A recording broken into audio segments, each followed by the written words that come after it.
Hey everybody. All right, let's get started. Sorry I missed everybody last week. I was on a trip. I was driving into the mountains in Colorado. So unfortunately, I couldn't stream from a vehicle. If I could, I would have. But yeah, that's what I was doing last week. All right. I forgot where we left things last time. I guess we were just working on bugs, and that's basically what I plan to do today as well. I hate doing it. I really wish I could sit and work on more creative stuff, and there's definitely stuff to work on, but right now we have to get over the hump on a lot of bugs in the release and get things moving forward. Hello everybody. Manbeard Games. Wrong account. Saj Kiani, I guess. Silence07, hey, Aristotle, here we go. Oh, wrong account, I see. It happens. We'll pretend it didn't happen. Let's see. Bring my music down to something a little bit better. So yeah, since we last spoke, we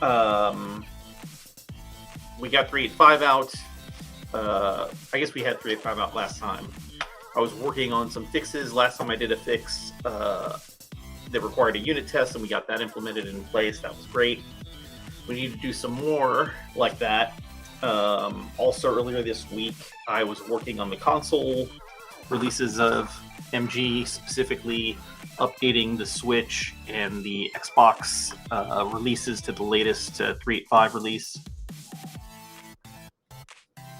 Because there's dependencies there, we have to keep those in sync as much as we can. And it's hard because it's, it's my responsibility and there's a lot of stuff going on, so it makes it difficult, but we're handling it. PlayStation is still a big unknown because of some technical reasons I can't get into, but we're still working on some issues there. It's still usable, but not with the latest 3.8.5 yet, and we're trying to fix that. Let's see. I wanted to take a look at. Let's share my screen first. Bring this music down a little further. There we go. That seems more reasonable. All right, so share my screen.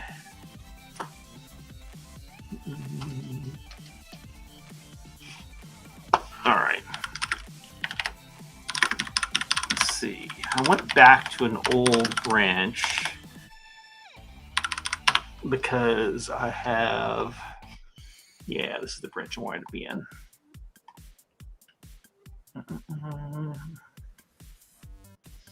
There's some Vulkan changes in here that we need to get solved, I think. I think it's this branch. Let's see. I started working on this right as 3.8.5 was releasing, and the problem with it was that it made kind of a big change that I didn't want to slip in there at the last moment. Maybe this isn't the branch. There's so many branches. Need to clean things up. Let's see, it might be 6. Nope, that's older stuff.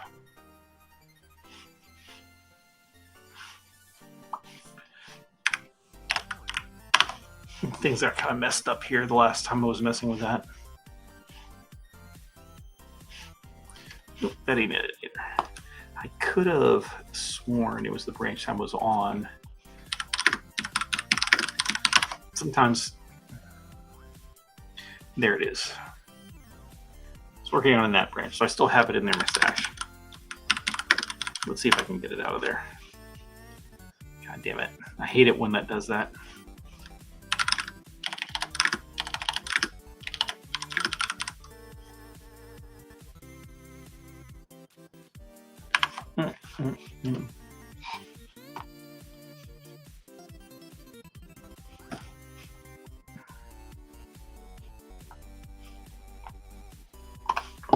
Yep, secret projects.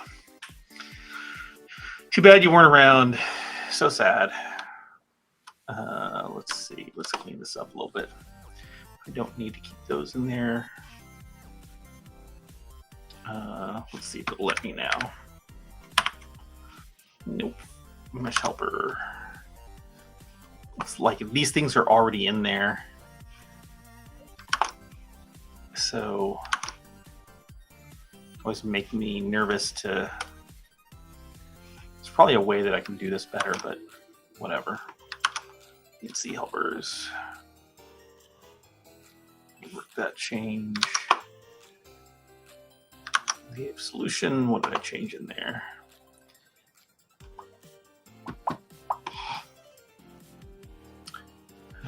Where am I? Oh, there it is.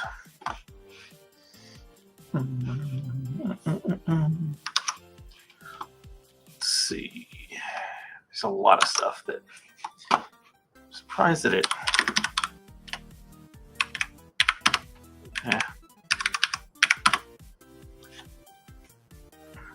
It's almost like everything is in that stash.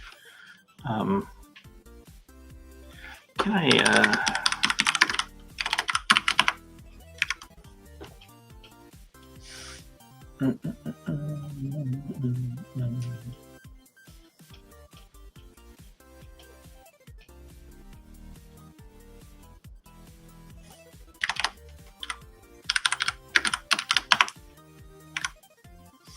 Okay, I'm going to do this. Stash what I have. Sometimes I have to go back and think about things a little bit better. I can do one, I think. Okay, that did it. Conflicted on that, and that was okay.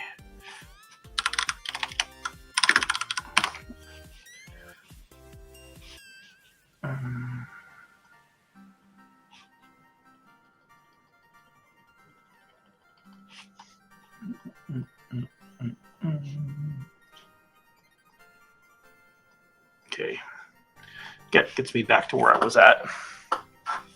Forgot that I could stash and then pop a separate thing off. I didn't have to pop the top of the stack. I forgot that I could do that. But of course, this doesn't seem to have what I was expecting in it.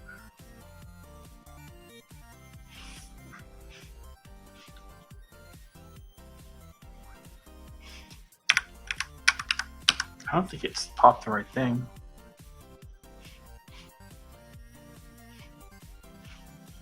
It could be that that was in the other branch. Yep, it's easy to lose track.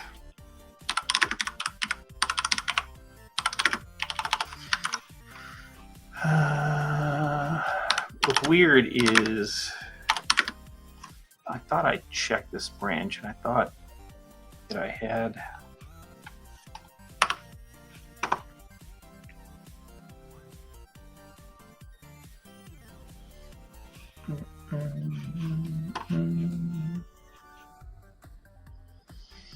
I wonder if it's just that it's an older.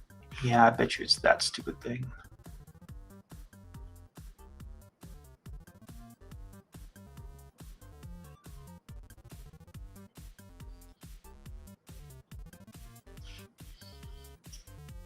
It's like sometimes like the PRs I'm looking for.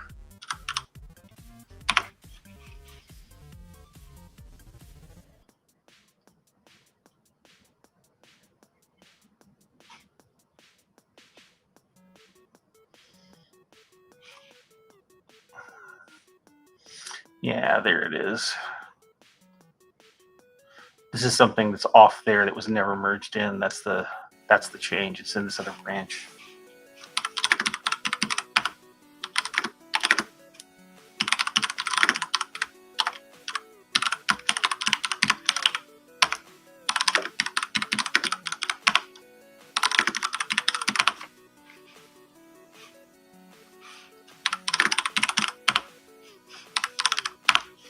So yeah, this thing has a change that's not in the main thing. It's this little guy over here. It's stuck over here to the side. That's the PR I was looking for. What it does is it gets rid of, and render pass had this, like it fixes kind of our synchronization a little bit because and this is related to these issues. Let's see, let's go to that.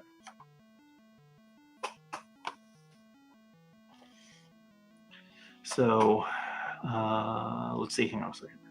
So many work in process stashes. Yeah, I hate it. I hate it. I wish it didn't happen, but I have constantly revolving priorities. So I'm constantly switching gears, unfortunately.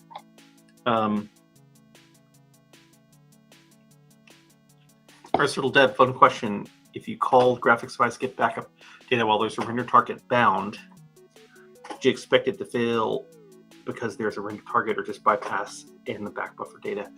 I mean, get back buffer data gets the back buffer data. It does not get the render target. It's currently bound data. It gets the back buffer data. If you're in the middle of a frame and you call get back buffer data, it's going to get whatever's, it should probably grab whatever's in the back buffer at that moment. So that's probably the right behavior. It should flush whatever calls have been completed, get that data, and then continue the frame.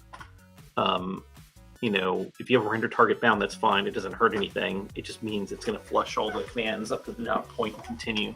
At least I think that's how it's implemented here.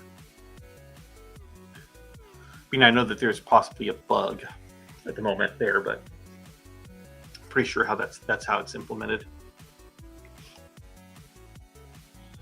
Firmware dispatcher update is called twice per update. No, that's not intentional, I don't believe. And that doesn't make sense. I think it doesn't. I forget what it does exactly off the top of my head. I think it just does some internal updates that need to be called. Hang on a second. Let's. Yeah, I think what it does. If it's not recording, it begins recording. Yeah, see how it calls end recording there? So yeah, it takes whatever's currently been submitted, calls end recording, meaning like, hey, render what's there. It waits till it gets done, it flushes, it waits, and once it's waiting, then it begins recording. If it was recording, it begins recording again because it stopped the recording. Then it gets the where does this temp buffer come from? There it is. Creates this temp buffer, maps the temp buffer to copy into that data and returns it. Where does the temp buffer? It must be over here somewhere.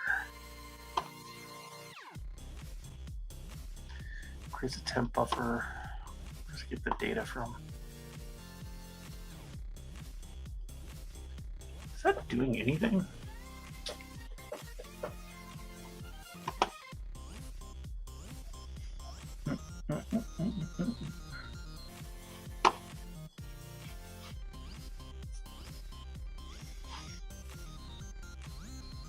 Oh, there it is.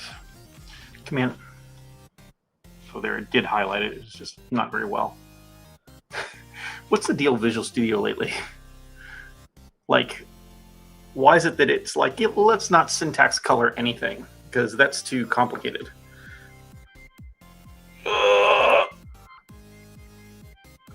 How often do you program in C++?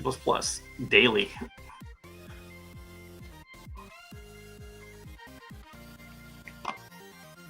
Daily. Go away. Let's see. It's hot today here in Texas. Let me turn my fan on. All right. Okay, yeah, so this does the copy. So yeah, it takes, if it's not recording, it starts recording. It adds a barrier. This barrier tells it like, hey, make sure all the rendering of all fragments is completed. Does a copy here, says, hey, take the current, what is the current target? It's the current target is the back buffer, the current back buffer. So if you just begun a new frame, it's going to be whatever's there. Copies it using the region into the destination temp buffer, this thing, and then it mem copies it back to the buffer you passed in, it assumes that you know what size this is supposed to be.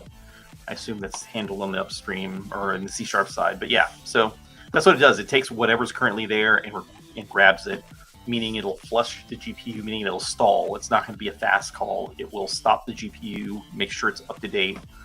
So if it's still rendering the previous frame, let's say, and you're in the middle of the next frame, it'll have to wait till that previous frame is done rendering, and then the new frame begins rendering, and it gets to the current point in commands. So it synchronizes, right? The CPU is always running ahead of the GPU. The GPU is always rendering the things the command CPU sent it before. So with this, it would wait until all that synchronizes back up, and the CPU and the GPU are in the same point in time, and then it grabs a copy, and then just returns it to you. So it'll slow things down. You wouldn't call this every frame like this. There are better ways to do that. Okay, with that, let's see. I started to live okay, cool with what I'm doing. I have to change the read buffer to the back buffer, do the read back, and switch it back from the previous state if here's a render target.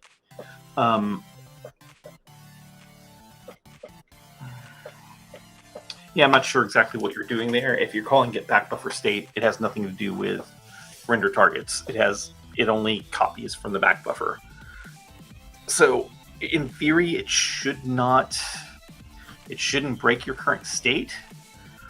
I mean, it's not. I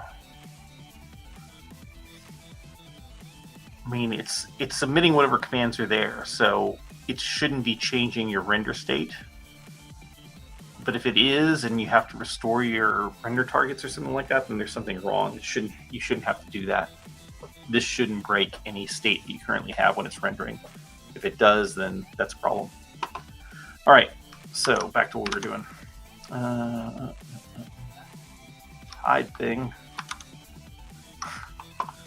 Let's see. Let me go over here. So the original issue we were looking at here, because it was a Vulkan issue. There's a couple different ones. Yeah.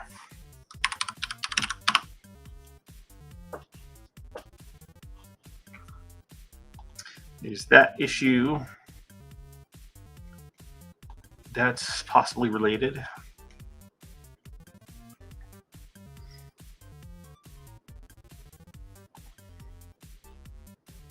Curious about that. That's interesting. Okay, I think that's okay. The issue that actually we had was probably one of these. Wish I remembered which one. Probably this one. Yeah, it's this one. This is the bug that I was working on before. It was right as 3.8.5 was releasing, and I didn't want to stall everything to fix this, so I kind of stopped.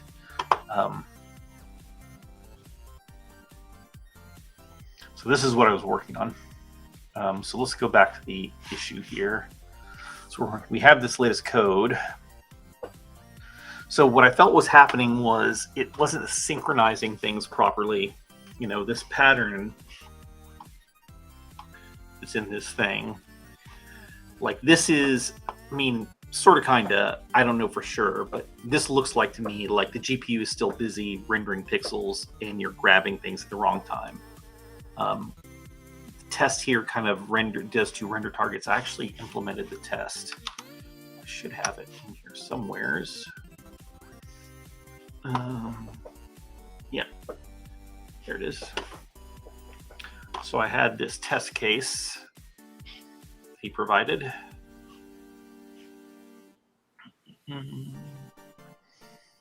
I might have hacked at it already.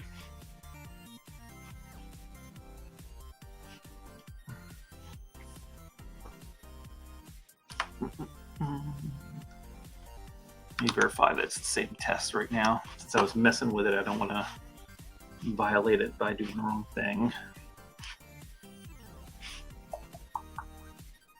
Tables count. Yeah.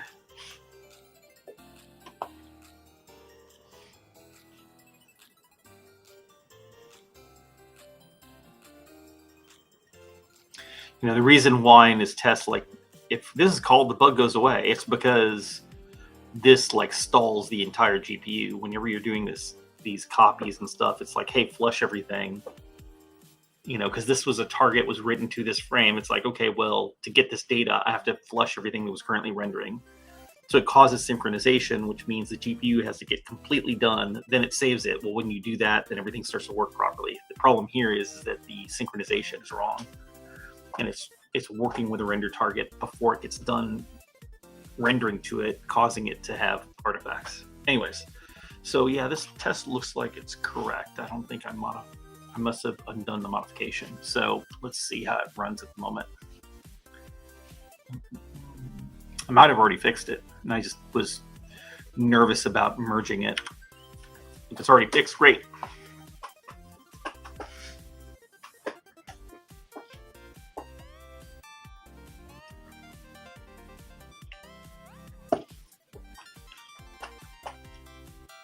Okay, that looks like it's already fixed.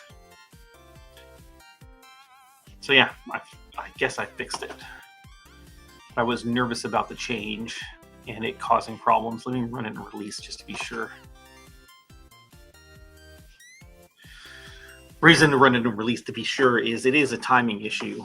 If the GPU is if it's thing that's related to timing on the GPU, it's always possible that release build might expose something that a debug doesn't. So yeah, it looks like it's working properly now, because that's the behavior it should have. I'm running the Vulkan version, right? Yep, looks like it. So yeah, maybe I already had a fix for this, and that'd be good. I would need to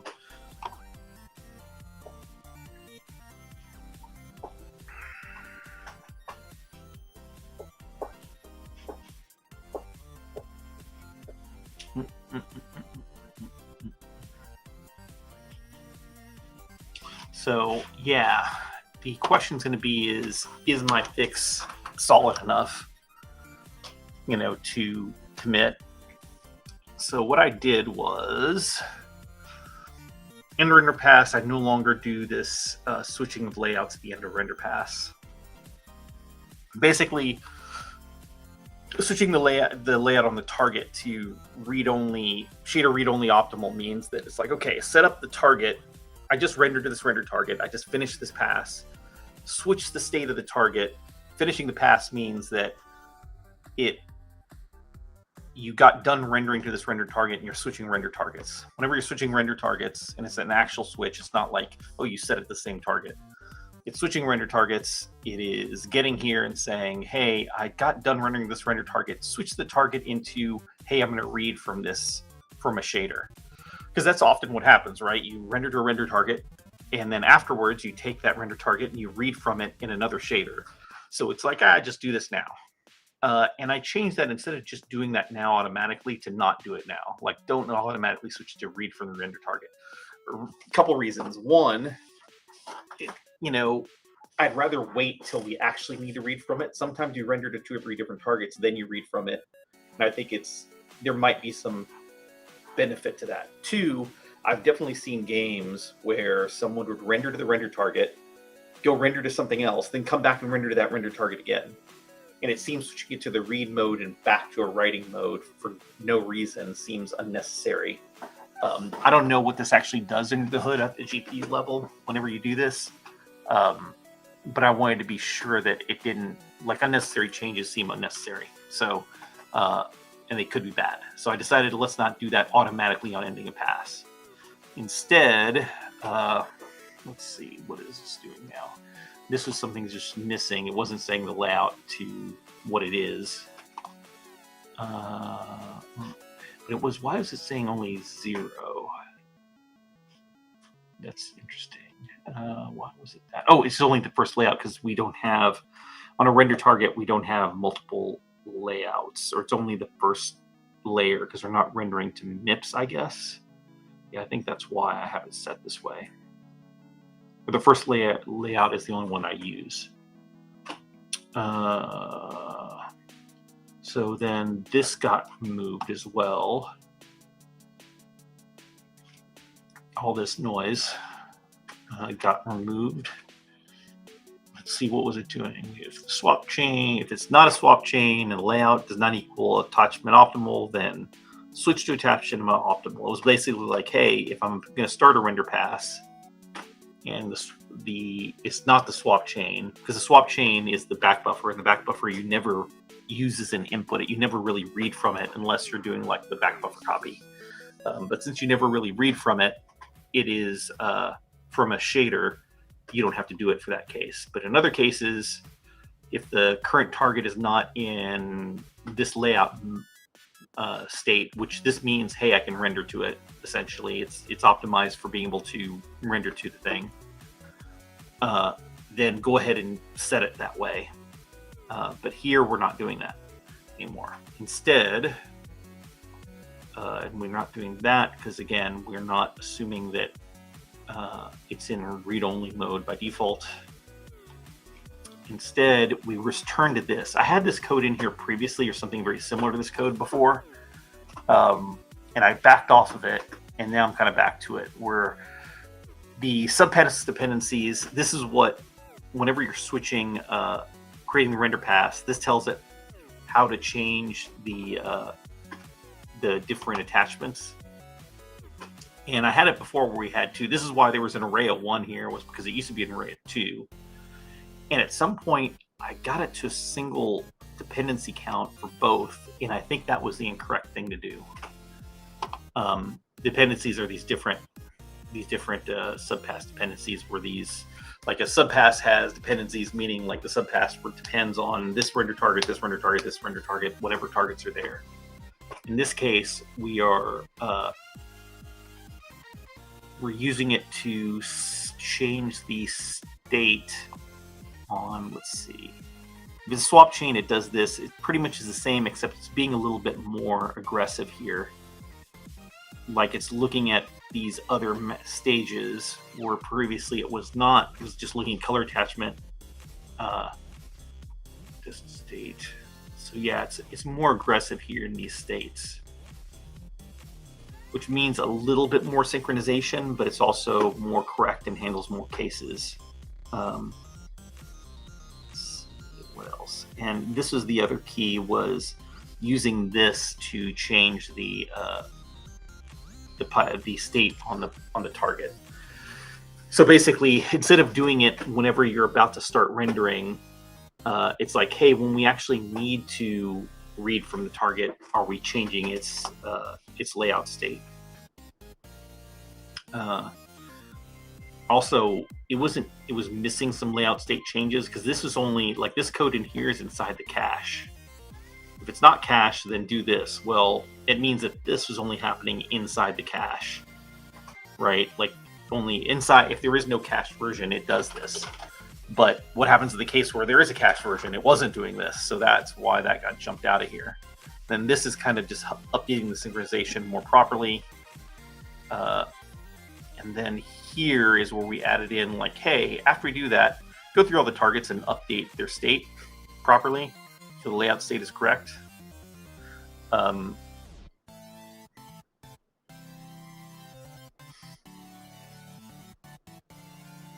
Is that right?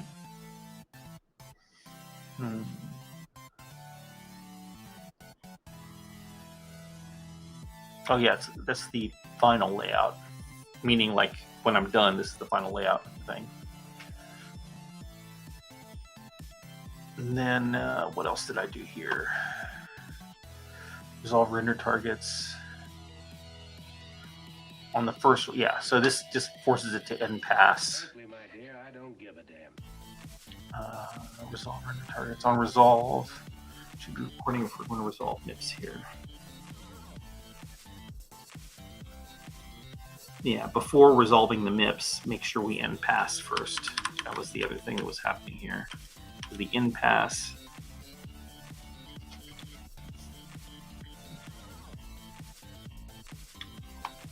Seems like a free performance bump here. Maybe. I don't know for sure. I think it is. I'm trying to understand it. Again, I'm not an expert in Vulkan. I kind of am figuring it out as I go along.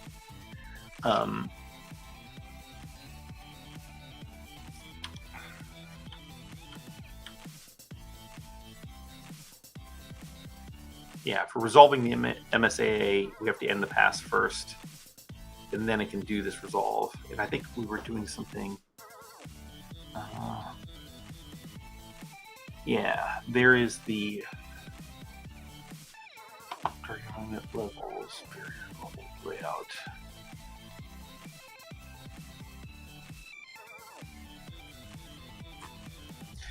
Yeah, that looks correct. If it's read-only if the previous, where's the barrier defined here? Gets the current layout. The old layout is read-only optimal, then barrier access mask is 0. Switch stage.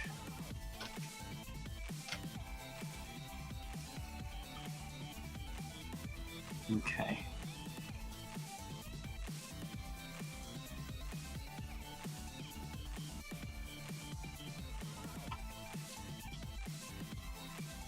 That's for each MIP.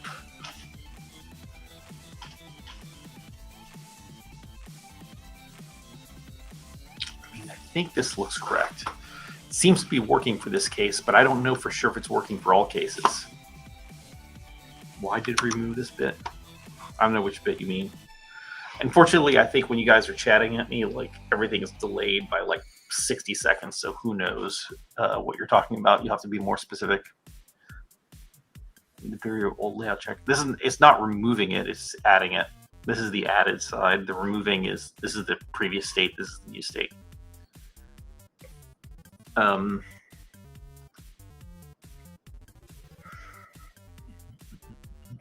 So yeah, I mean, what I wanted to do next here, I guess, with this, or the next thing to do, and do I have any local changes here? Let me double check here.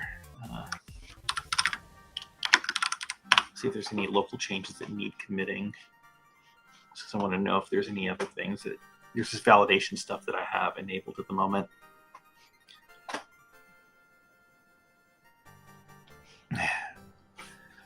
Yeah, so what I wanted to do was I wanted to go to our unit tests. Where I have that window. No, here. I kind of wanted to run through the unit tests. Not that that tells us that everything's working, but it's the best thing I have to work with. But I think that when I was running it last time, that it started, like I was seeing some issues coming back from the validation. I think that was another thing that made me spooked about merging things. I think I currently have like, nope, that shouldn't be there. Look at that. Switch stuff. Go away, switch stuff. I'm working on a lot of platforms at once. What else is in here?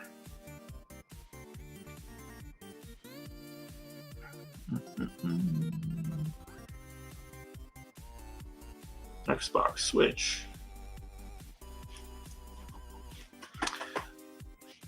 Okay, it's running. While it's running, I want to double check some stuff here. I think I still have the validation on, but I think it's, yeah, this is something I want to expose to C# at some point. So the validation is enabled, but I think when I'm running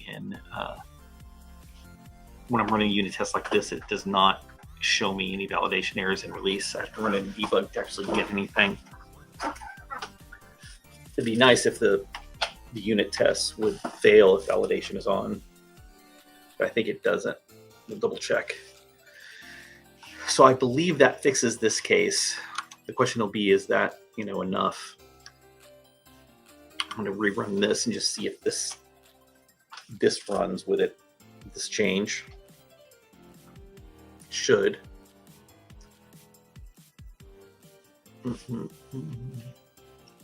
Validation issue. I mean, it might not be an issue. It might be a warning. I did run the test and release. Did I not? Because I didn't have a debug enabled. Yes. We'll see. Anyways, I want to see what validation issues I still have. After write hazard detected. It was in present. Well, all the validation comes in present a lot of times. Render pass.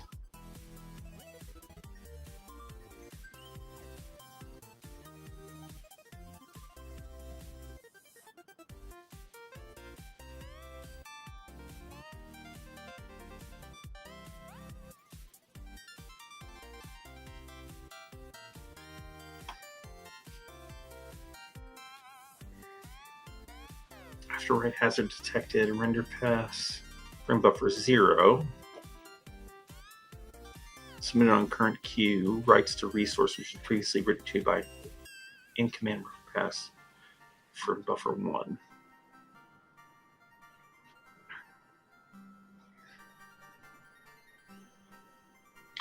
So I think it's basically that it's saying that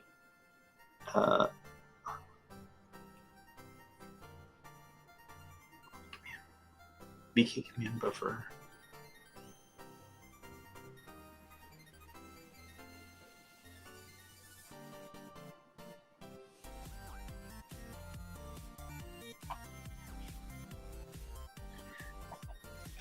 What are the two? What's the resource though? You command red hazard. The resource is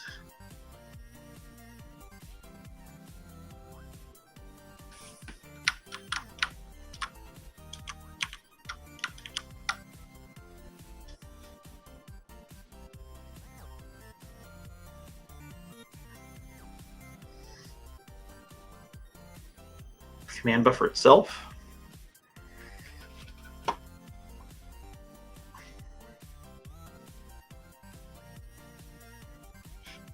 It's reusing the command buffer.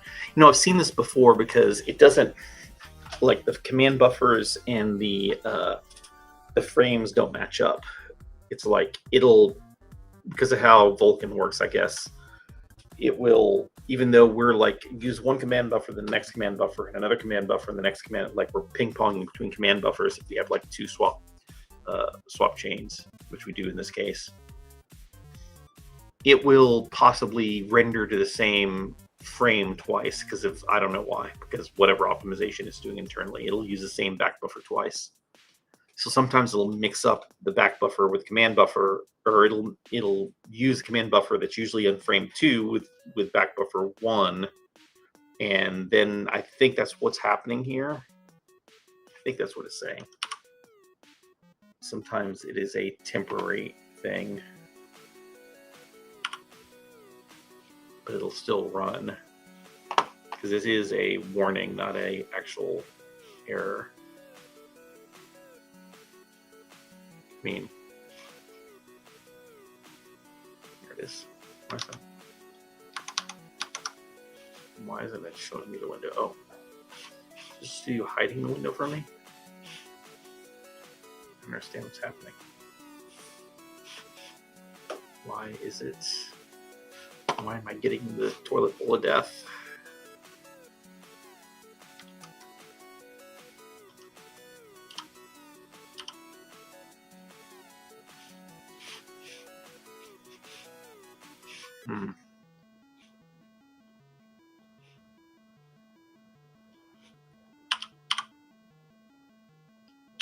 So it's stuck in waiting for pending transfers.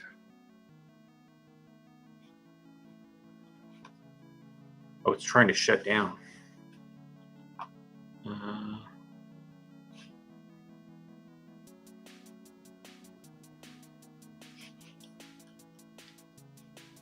Is that what it's trying to do? It's waiting idle. That's what's happening. I hate it. Like it's at the breakpoint here. Like it's like, oh, it's here. It's actually up here. So yeah, it's waiting until it's idle and can't ever be. Let's just check something real quick. I was going to see if it actually fails or if it's just this validation issue.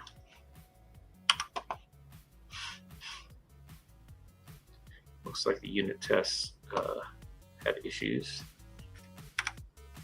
Like whenever it shows this color, it's like it didn't really pass. Like stop testing somewhere in here.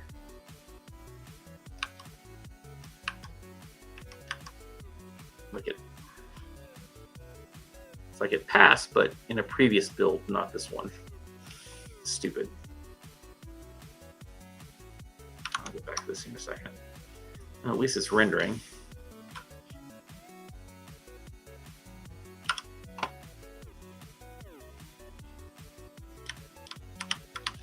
So things seem like it's working.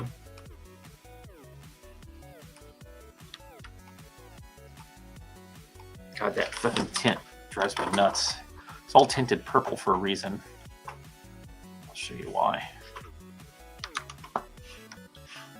It's tinted purple because this is actually a mistake in the base code that we're using here for post-processor.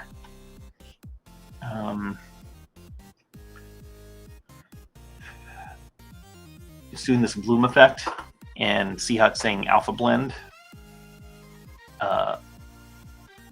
It's blending with whatever was in the target previously, which is cyan. If I go opaque, it will replace all the data. Again, it's just going to render one time, replacing all the data on top of it. There's nothing to blend. It's taking the current target and applying it to the other one, so just make it opaque. Not blending with the previous frame, unless we want an echo effect.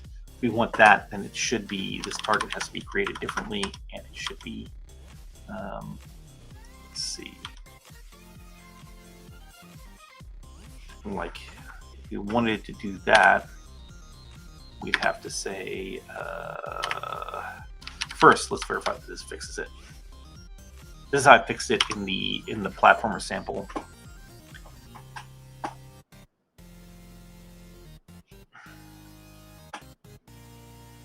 So now it's not that weird cyan color to everything. It's the color it should be.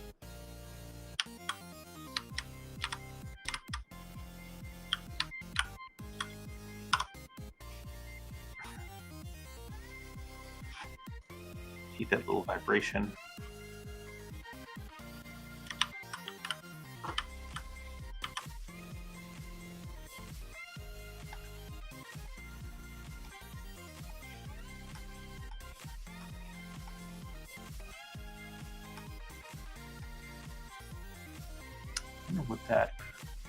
I don't know if that's a edge artifact of blending, or it's just that it's the transform, it's just a little bit off, and that's all it takes for it to do that.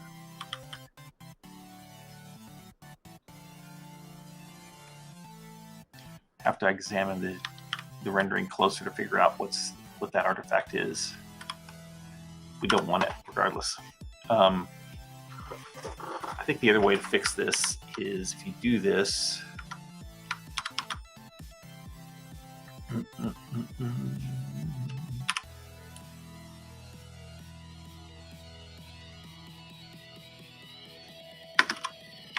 Frankly, my dear, I don't give a damn.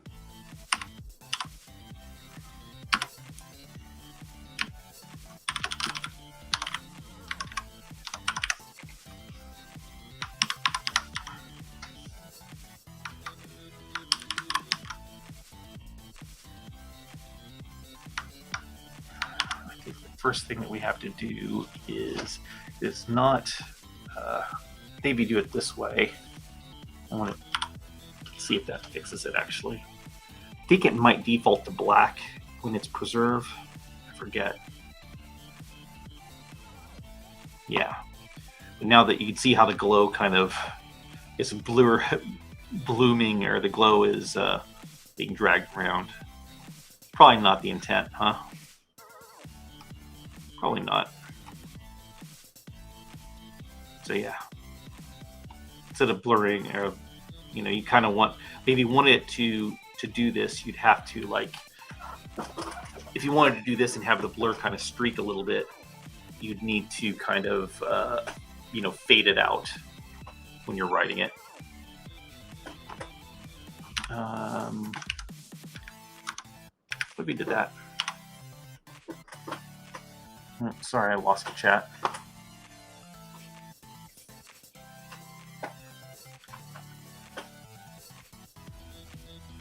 Yeah, it's not helping. Additive's not helping, really. I mean,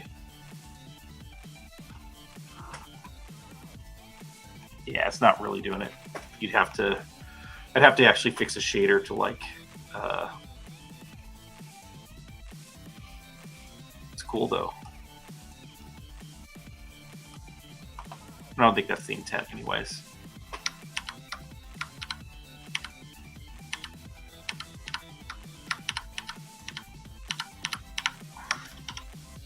While I'm here, let's opaque, and that should look right. And I'm going to commit this while I'm here, just to fix it for Simon, since he'll be this is his project. As much as I want to go mess around with it, anyways, that looks more correct.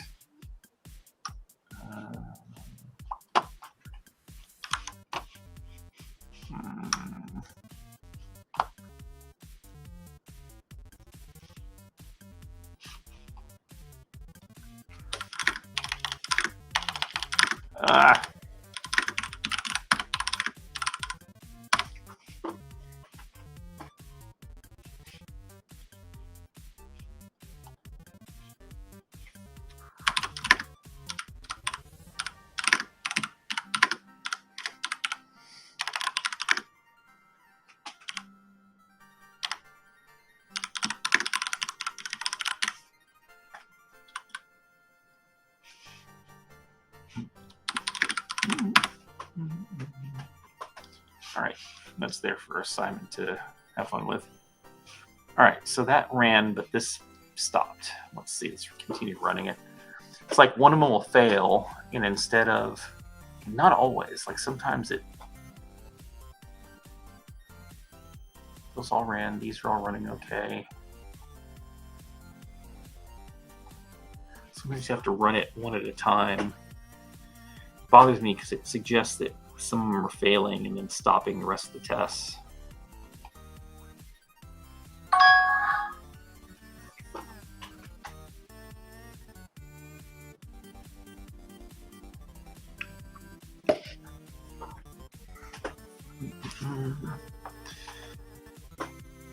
Gene makes games. Hello.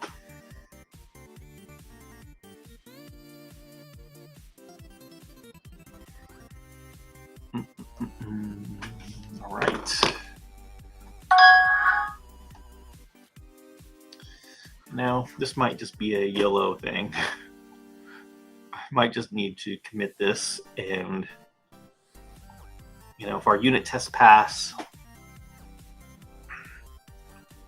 let the develop branch shake it out. If there's side effects from it, we're going to have to find out from other things, because it's running here.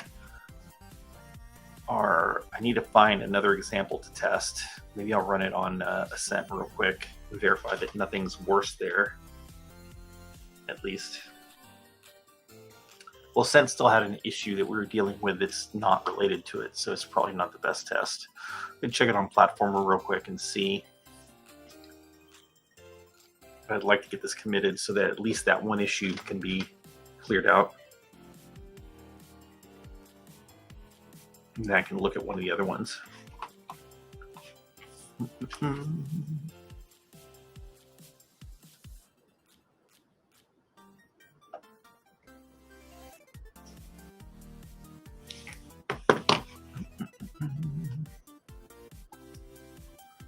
Need to see. Actually, you know what? I haven't updated the latest. Need to do that. Let's make sure things are running under my stuff first.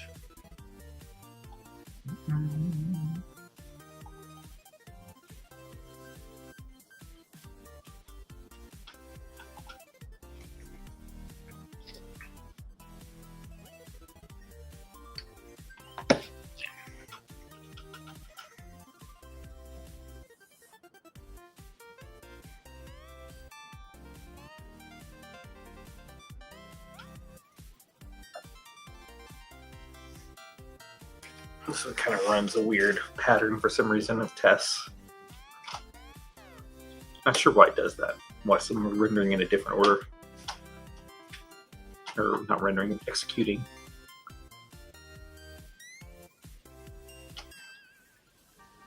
I mean, having these tests definitely makes you feel better about things. And then, a question is could I turn this this issue that was reported into a test itself? Is a good question, right? But I think this is a case where the measurement might, I wonder if, like, by reading back the target, it might,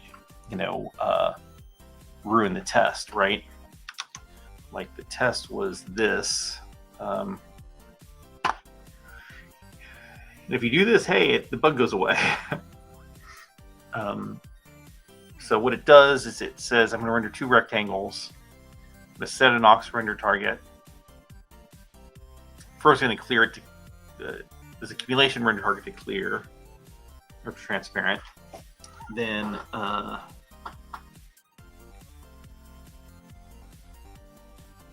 the issue is this report. This report.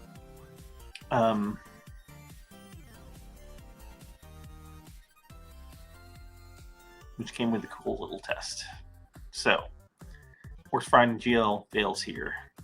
I guess I can maybe temporarily revert that commit, see that this fails, try to put it into like I could basically try to test this by having a unit test that does its exact rendering, captures the result, and see if it actually captures it in a broken state. Because if it does capture it in a broken state, then that gives me a good test. And I can put that in as a test and say, yep, that one works. As much as I already feel like, oh, gross, I have to work on making unit tests. It sucks. But it's like having those tests mean that the problem won't come back.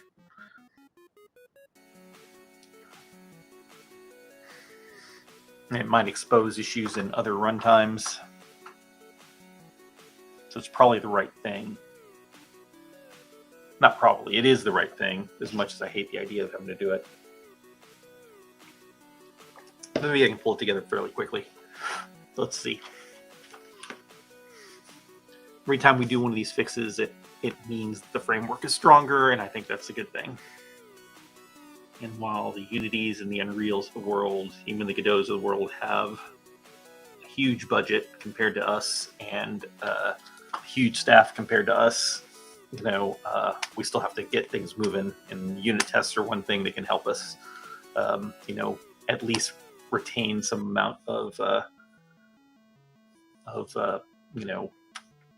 stability.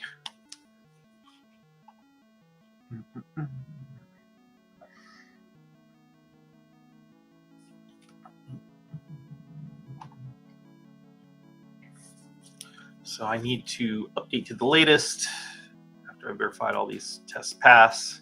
I need to update to the latest. I'll start to create a unit test while I maybe let this run again.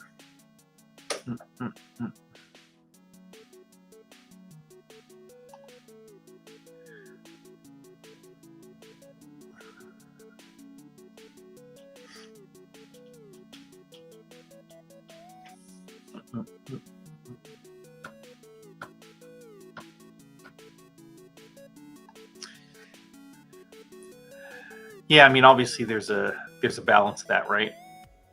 Too many cooks in the kitchen kind of thing.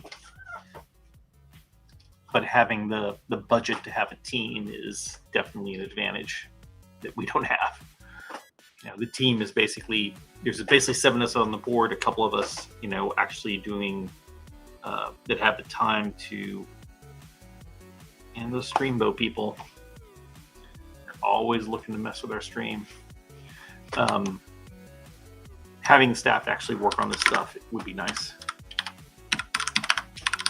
But it is what it is. Small Princess project. We win by having more contributors. Someone can stash what I have. I'm going to pull from, gut pull. I'm going to fetch the upstream branch.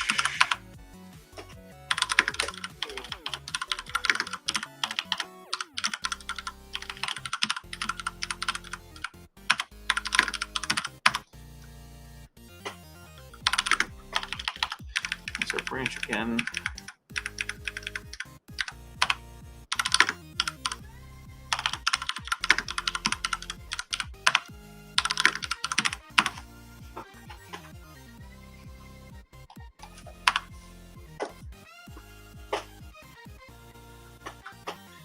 You know, while I'm doing this stuff, I can potentially just go ahead and submit a PR for this so that it can start, like, you know, running the upstream tests and stuff, because it might actually catch something before we get a chance. It takes a little while to run, so let's see if we can do that. Oh gosh, come on.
All right, create. I guess I can. I'll just create it as a pull request. Let's mark it as work in progress so that somebody doesn't merge it immediately. And then this can go and do its thing.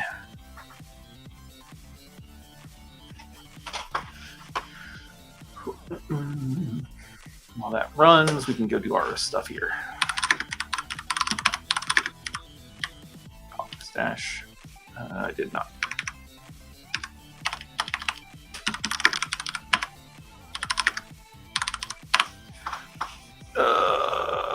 Let's see.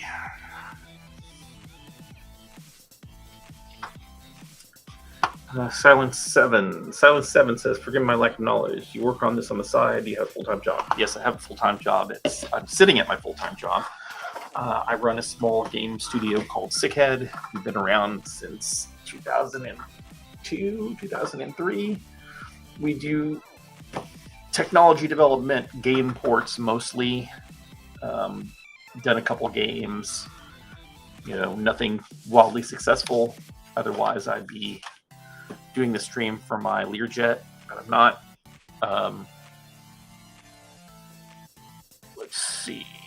So yeah, I have a full-time job, but I also help manage MonoGame since 2012, 2013, something like that, when I started contributing to MonoGame significantly. And I help run the foundation now. So yeah, all right, back to this. Reload this stuff. So this is okay. Actually, I wanted to see if I can make a unit test from this. So let's see if we can do that. First, I wanted to verify that it still breaks. I mean, C# programming is nicer. It's less annoying. Sometimes in C+, I get lazy. It's like, I have to type so many letters in order to get something simple to happen. I have to use kind of poor libraries like like the STL, which I really don't like that library, even though I've been using STL since the late 90s. But I just don't like it. I prefer C# for sure, but you have to live in a native world anyways, and C++ is still the native language to use. So I want to try to reproduce this issue to make sure that this still fails, and then running it with the fix works. So I'm going to do a let's see, where's our change? There it is. I'm going to revert this change. No, wait, where is it? .NET.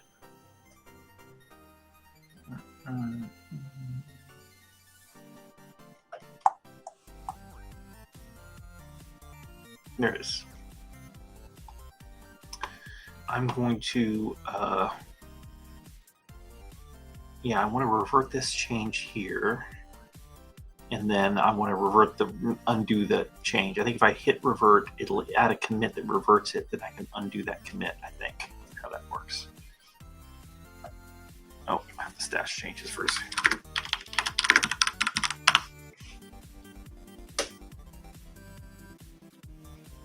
Do it now. Yes. So I should be able to back out that commit later.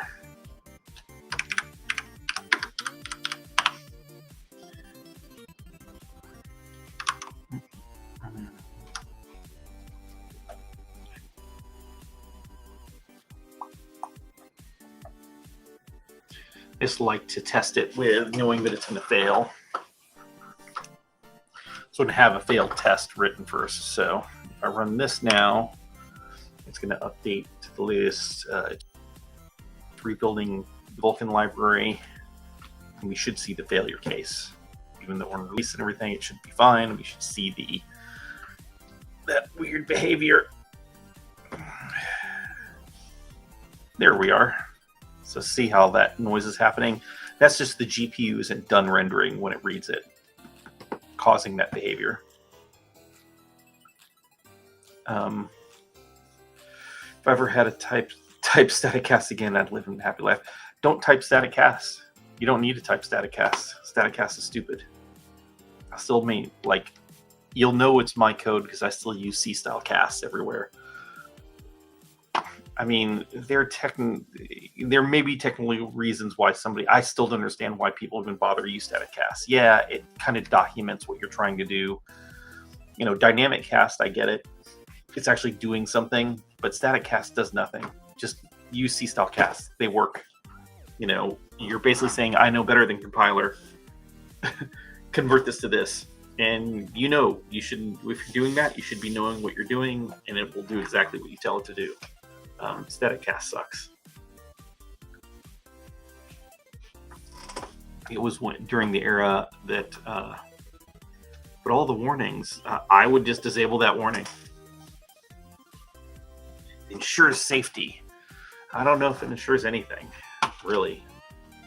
A CCast works just as well. Does the same thing. You know, when you're saying you're doing a CCast, you're usually doing something low level, and I don't think there's a problem with just using a CCast in that case.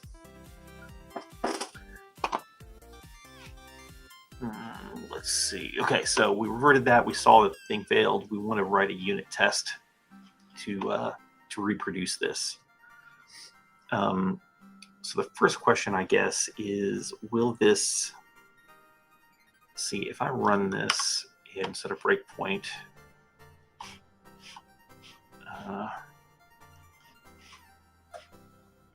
over there. Wait, why isn't it? Oh, because why isn't it letting me set a breakpoint? That's weird. Oh, it's release. It's not. It is kind of strange, huh? It is released, but still, usually you can get a breakpoint in something.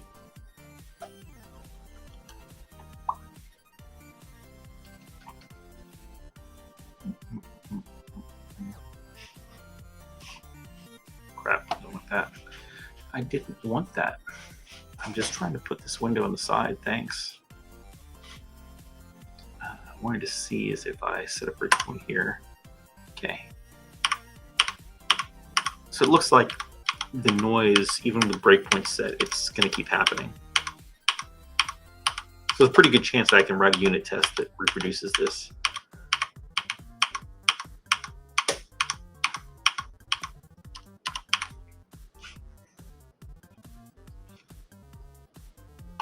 Let's see, does it happen on the very first draw? Oh, it'll have to be the second draw, because the first draw, anything. Yeah. I guess if I set the breakpoint there, it should be after present.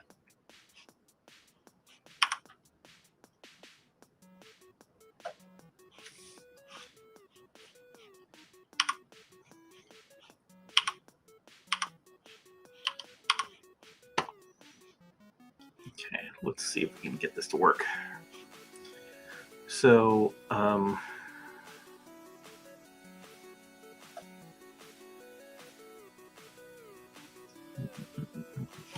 let's do a test here first.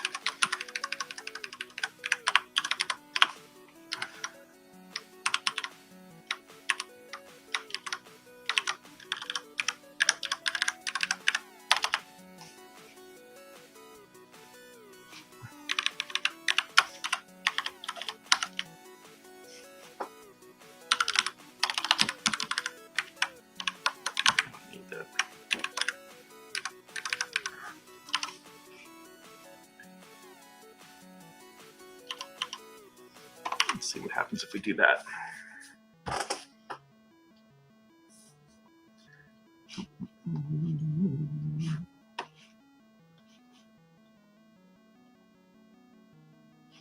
Oh gosh. Okay, it's there with the transparency error. That's good. That's what I wanted to see, that gives us the failure. So I should be able to write a unit test, just capture that and look for, the issue, which is that we have inconsistent gray there. I'm trying to think of what the right test is. So I don't want to have to stave a comparison image, as much as that'll work. I wonder if different things, like if I take that and color black instead, does that change? Does that change the issue? Just make it more apparent, or does it? Ooh. Okay, the test still occurs. I'm trying to think what.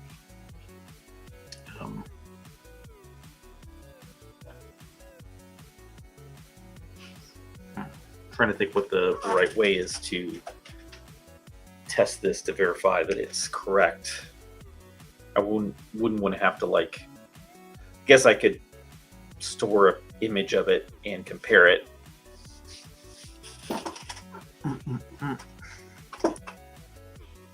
How's our build going?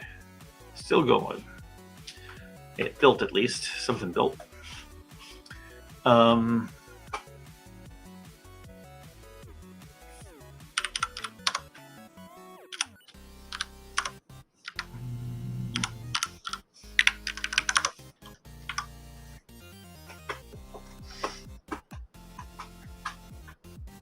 There's some blends going on by default.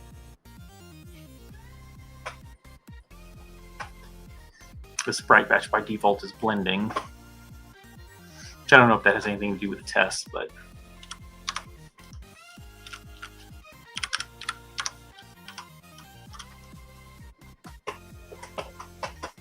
yeah, that's what I might do. I don't think that offset has anything to do with the test. Just want to have something that's simple to verify.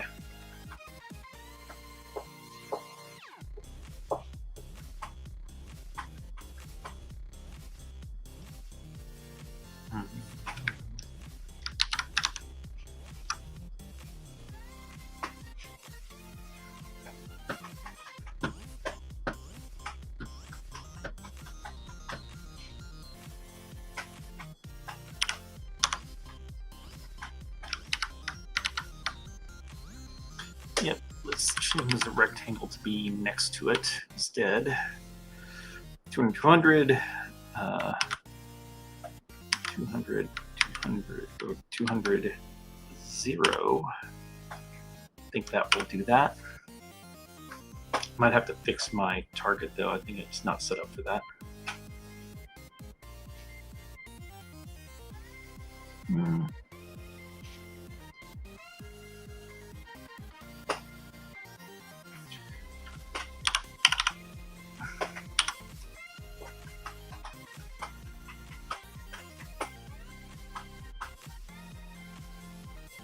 Seems like it's doing the thing. Yep, that looks more correct.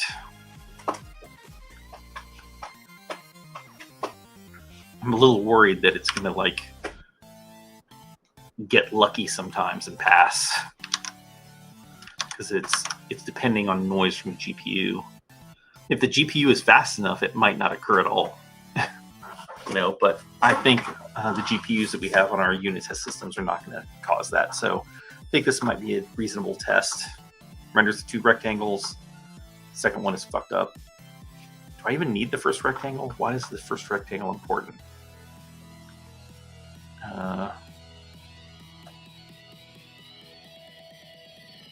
Frankly, my dear, I don't give a damn. Oh, it's reading back. That's why. Okay. So yeah. Yeah, maybe I can do that. Take a couple images and combine them or something. But no, it'll probably be fine capturing the one. It looks like it's okay. Yeah, I could possibly put in a loop and do it several times and verify that each one, it basically does the test 3 times and verifies it passes or something like that. So yeah, that makes sense. Let's go and actually make a test now. There we go. So first, where to put the test? I guess it's a render target 2D test. So I'm going to put it in there.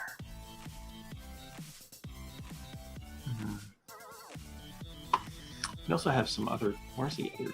There's another render. Just.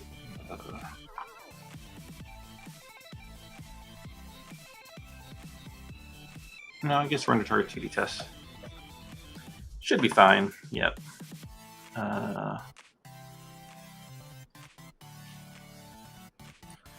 And I think, yeah, this is a good. We can use the generate MIPS test as a starting point. Prepare frame capture. Actually, we don't need to prepare frame capture. I just want to render and do a check.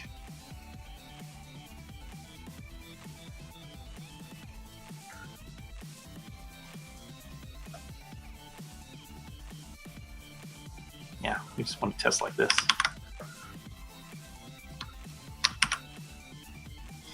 There's a lot of tests that like require,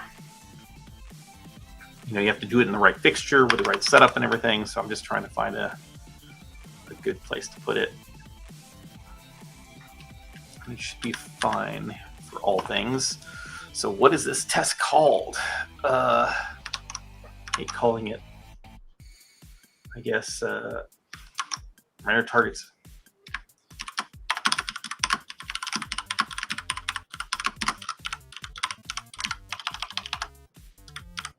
This is called sync.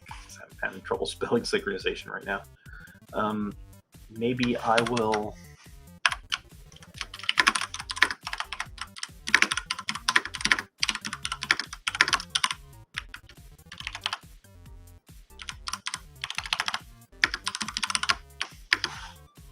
Let's make sure it's. I'm going to link the issue to it so that anybody.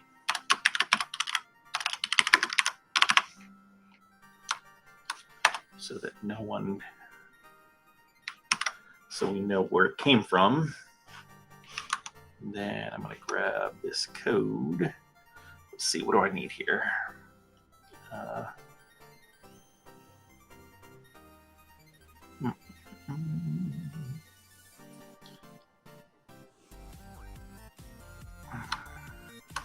need this target. I do need that target, and I need this target.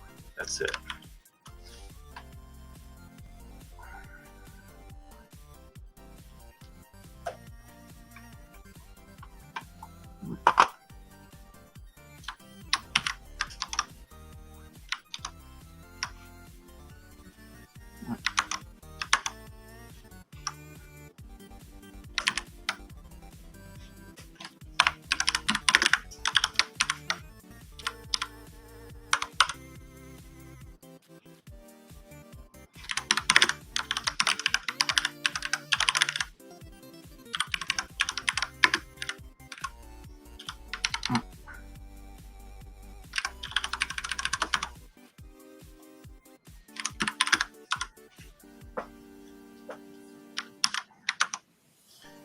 Have this helper.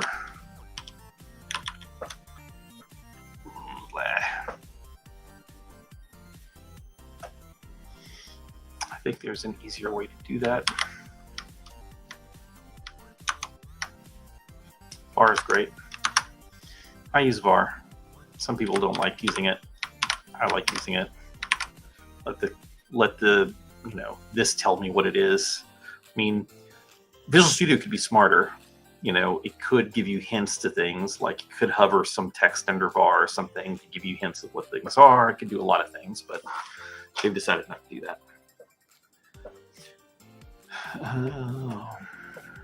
Let's see. So I don't want to do that. What I want to do is new texture.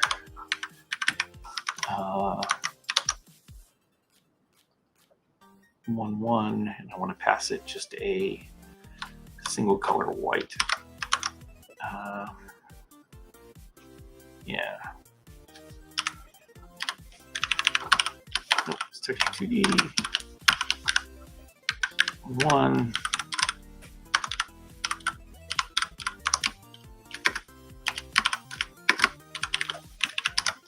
And do this.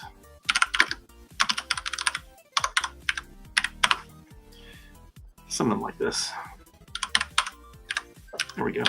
That'll do it. This is a case of writing a really complicated test, for reusing things, but it's just a 1-by-1 white texture. You could just do that.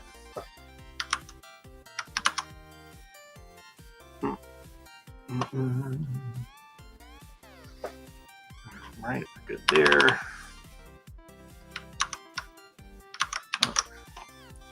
Keep hitting the wrong thing. All right, so we want to. Okay, so it's going to do all that, and it's going to basically read the. Instead of saving this PNG, I'm going to read the data.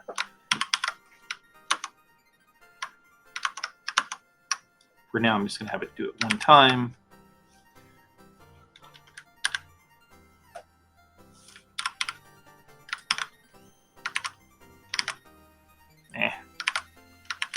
What is that? What is this? This has never been in my Visual Studio before. What is that? Freaking Microsoft.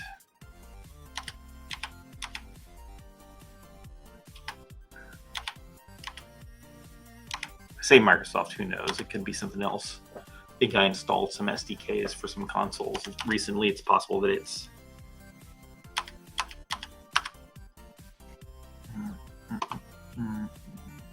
that in there. Right. So then we're going to do, which target is it again? Wrong thing. That target. That's an internal helper.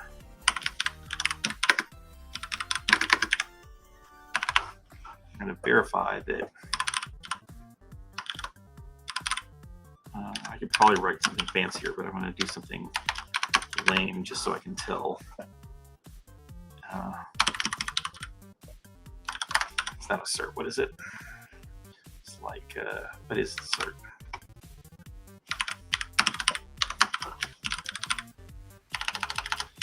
I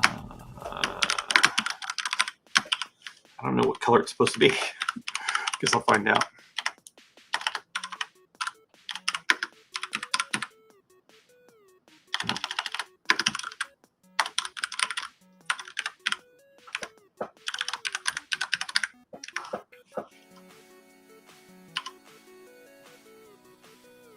I'm not going to worry about cleanup right now.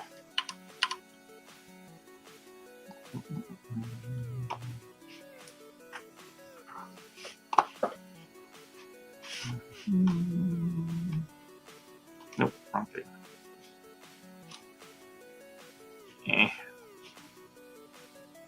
So we can check in on this. Okay, things built.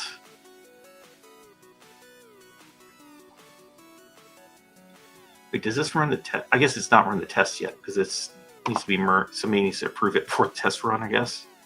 Forget how that works. Build. All right, so creates that guy. All that works, clears, draws some stuff.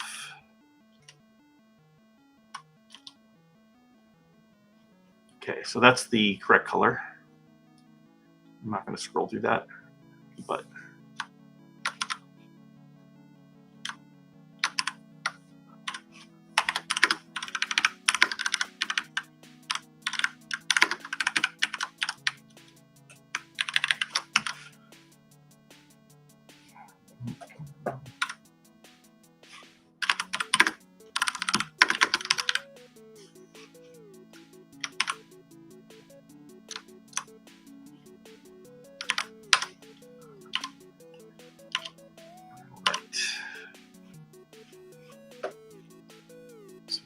test again. I so want to hit F5. I'm sitting here going like, all right, I just want to hit F5. But F5 doesn't do crap.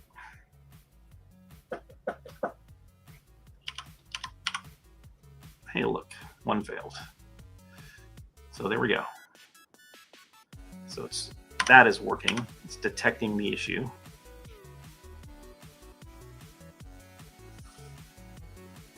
So you have a test and it fails. Let's do a couple things. I'm going to run it here and verify that it fails. Now I'm going to run it on DX12 and see if it fails. This is where I get nervous. It's like, oh no, I'm going to have to fix every back end. Succeed. Succeed. Succeed.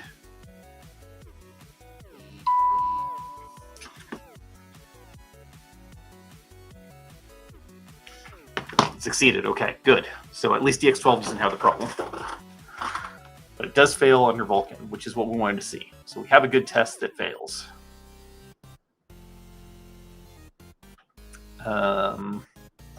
Let's go undo that commit and verify that it works. I know that there's another way to do this. I don't want to revert. I want to kind of roll back one commit. How do I do that? Always forget how to roll back a single commit.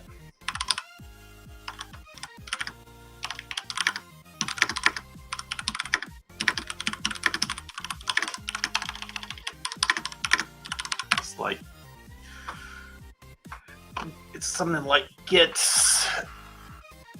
yeah, soft reset head. Undo the change. No, I don't want to do that. Okay, I think I want to do a hard reset.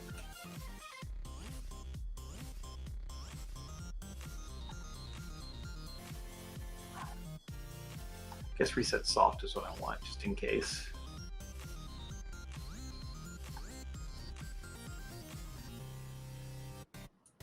Okay, I'm going to need this one.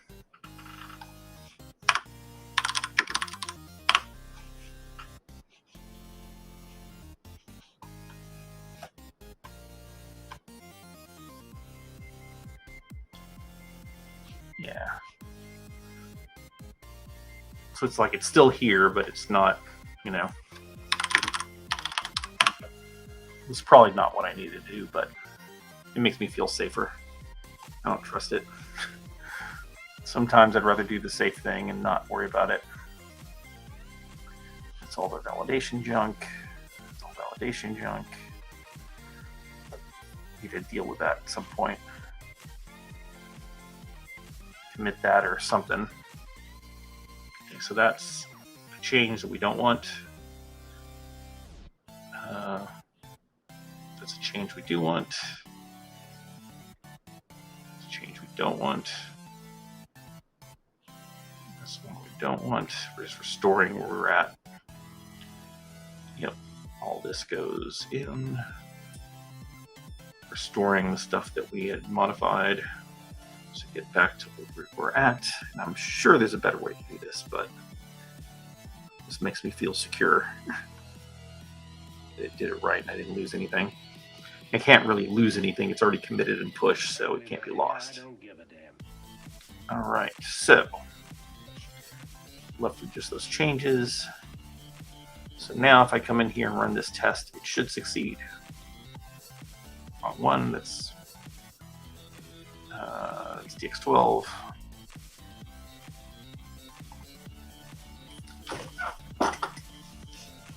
If it fails, I'll be very disappointed.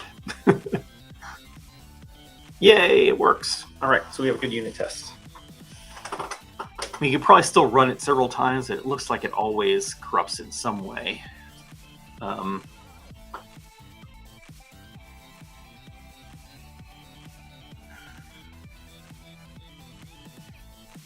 Yeah, I could probably put in the loop.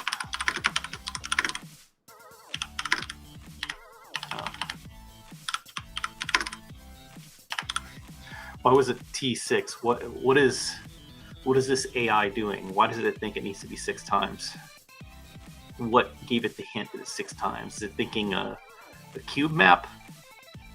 Why did 6 come up? I'm just curious why it thinks 6. I'll go with the AI. Am I violating a rule? I don't know.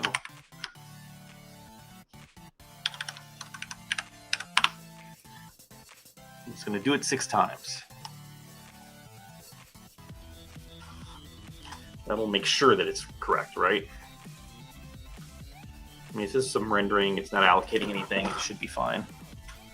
But that ensures it.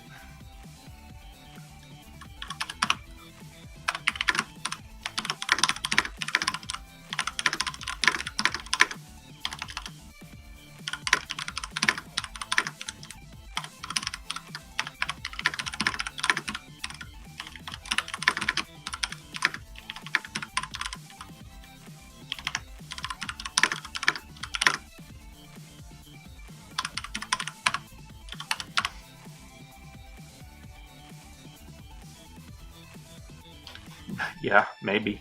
Who knows what I was trained on, but 6. All right, so I hate doing this, but I do need to kind of like clean things up. I guess I could put this all. I mean, I guess I technically don't have to clean this up. This will be, if I remember correctly, do we have it set up that way? It will eventually get cleaned up. Because I think that down in texture, it's in graphics resource. I think it's a graphics resource.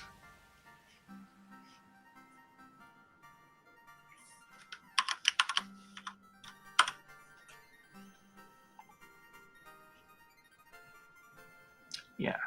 See, this graphics resource has a finalizer in here. We'll end up calling disposed.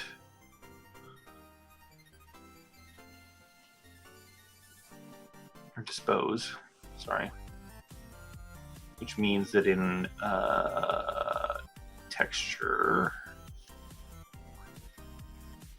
this texture, it will call this and clean up the texture. So I think it will clean things up. I don't think that I have to have a finalizer to clean things up, but I don't know. Our other tests do it, so why not?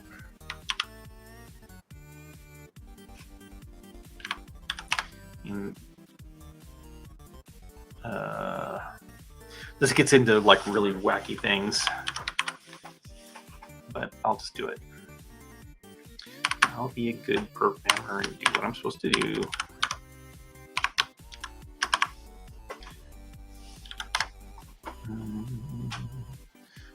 What are my things to test? I can probably reduce the size of this, but it probably doesn't matter.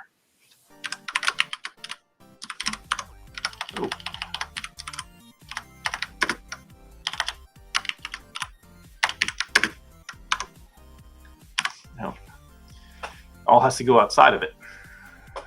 Annoying. What if it fails in one of these? How's that supposed to work? I guess I gotta put them all out here. It's so annoying. I'm trying to do the right thing here. I don't want to write 15 usings.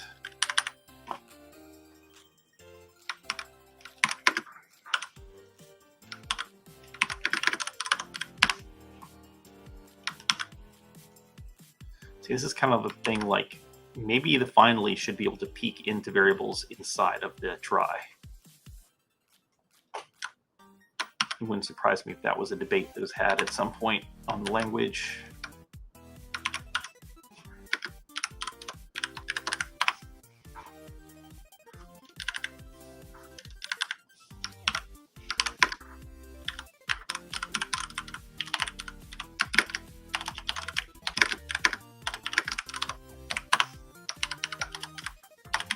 This is where, you know, the language kind of gets things wrong, I guess.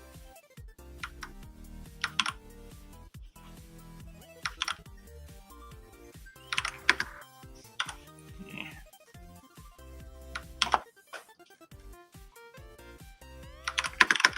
Only removing the vars because I'm trying to be good and clean things up and not leave a mess, even though it should totally clean up on its own. Just trying to be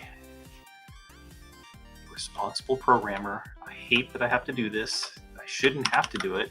I mean, I could put this try down here, right? Problem is though, what if it fails, if there's an exception here for some reason? Then these things aren't freed. So it's like you kind of have to do all of it, which sucks.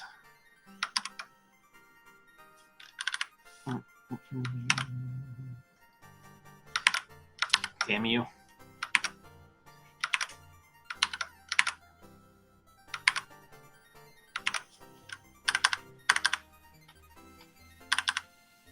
Just in case it failed in there and it was null.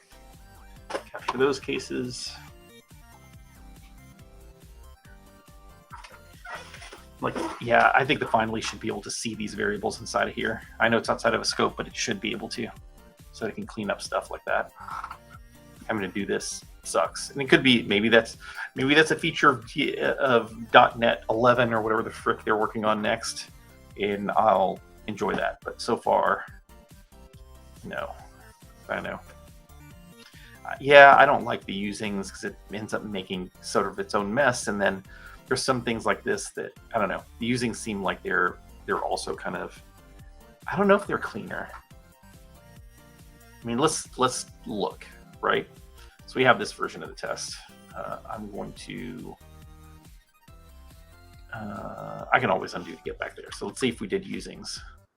It would be using or that. Fuck, the wrong key. And then I'd have a using below that. Can I do it?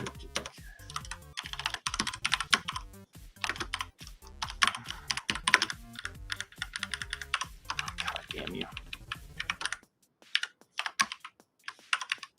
And then I'd have a using below that.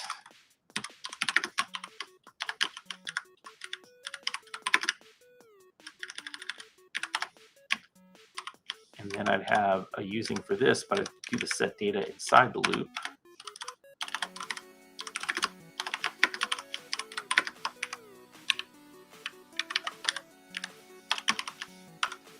Like this. Yeah, I know. There are things that I can probably change here, but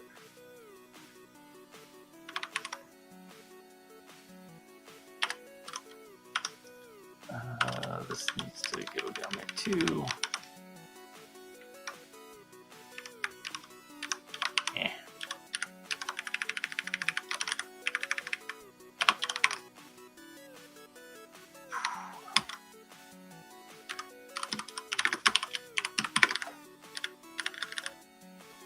I'm gonna try to do this and ignore some of the gross parts. Disable these guys.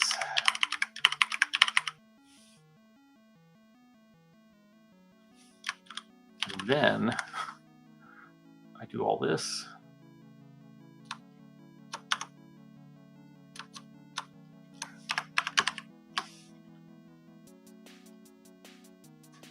Oh gosh. Oh, this is the try.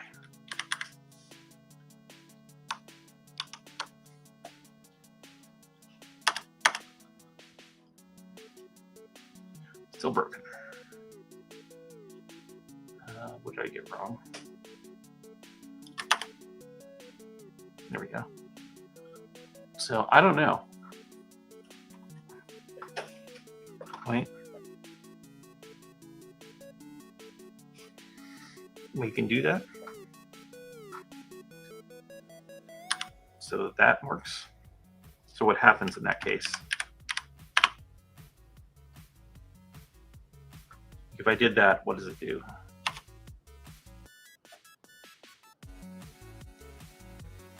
Does it actually... Yeah, this is C#. So using var works. Let's see how that works.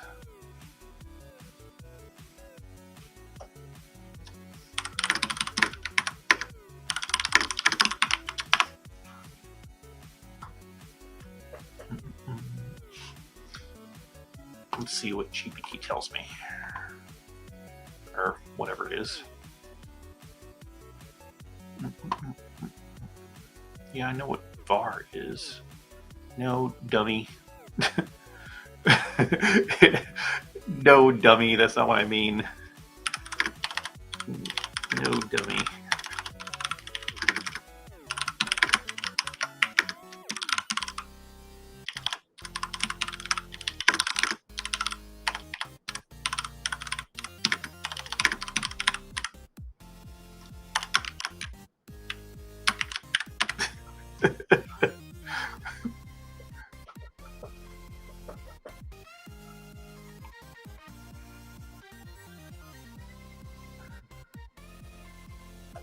Okay, cool. Well, that's a nice feature.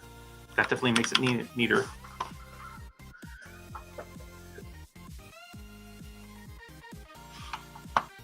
Okay, well, that's a positive thing. What .NET version?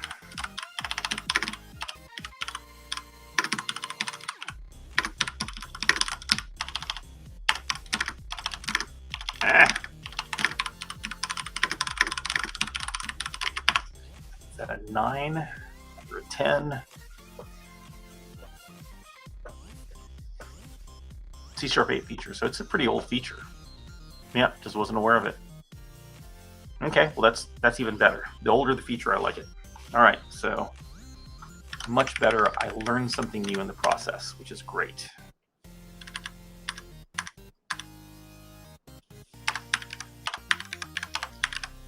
None of our unit tests use anything like this, by the way. They all kind of do this own thing.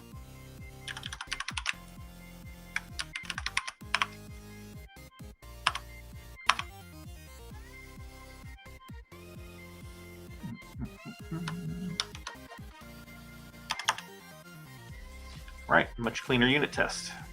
So we're back to using var again.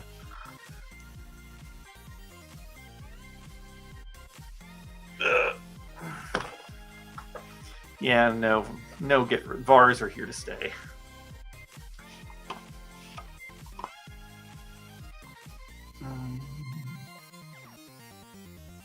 So it does the cleanup. You know, it makes this cleaner, right? Like for sure, that's a win. Just doing like it's this, right?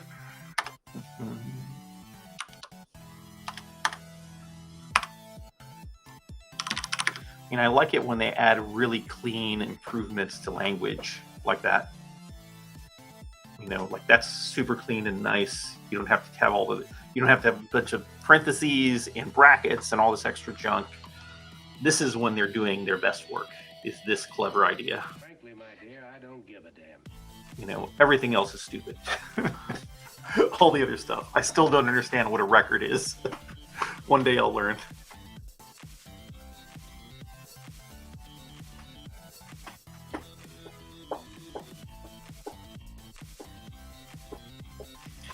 Oh, that's interesting. So you can do that. Yeah, I don't know. I'm unsure about that. Like doing this, you mean? I don't know. This starts to feel like, you know, it starts to feel like Python or something. I just don't like the look of it. I mean, I get it. You know, I guess the benefit is that, oh, you know what type this is. The type is here. But, like, what's the difference? Like, is this, like, the two lines were, like, that and this? Like, I guess you could argue it's more readable using a render target to the aux render target allocated versus using it's a variable, using a local variable called aux render target 2, we're allocating a render target to the, like, I don't know, maybe it's a little more readable, I guess. You know what type it is at this point versus at this point, but it's the same essentially. I never use record. I have never used record. I guess it's a way to create a kind of a structure or class on the fly, but I've never really used it. Yeah, I guess that's true. It does break alignment of variable declarations, right? Like now this is different on every single variable instead of it being on this side. I don't know. I don't find this being tremendously better. It's just a difference. See, this is where it gets kind of curious, right? Like, I wonder what the discussion was about this, because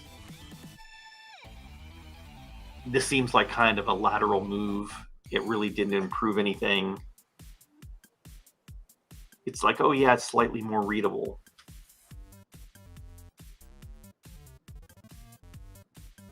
You know, but that's it. Like, that would be a lot more, that would be a better compromise, in my opinion, but, you know, you have to use me. If you're going to do that, you might as well say, well, you don't need the equal sign or the new, because you just did it here. But I get why they didn't do that. So yeah, I'm still sticking to this for right now. But yeah, so this is cleaner. And it works. It runs our test. It will fail properly under those conditions. Why is it running packaging binaries?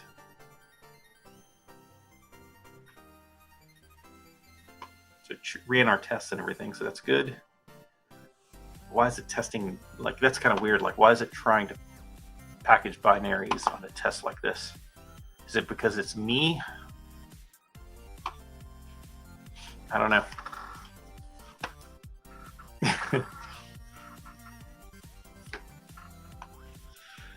It definitely reads, yeah, it definitely helps with that. But I mean, I'm so used to looking on the, you know, right side of the equal sign for what the type is. I don't think it matters too much, in my opinion. But yeah, okay, so I'm happy with this. We got a good test. Still runs properly, right? No, what's happening?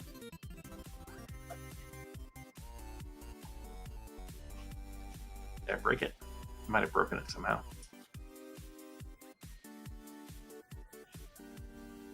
Huh?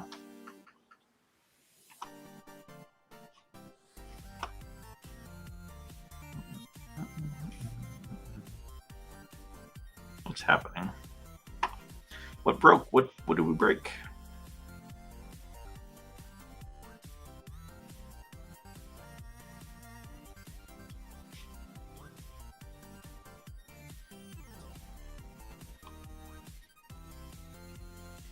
I did something dumb. What did I do dumb?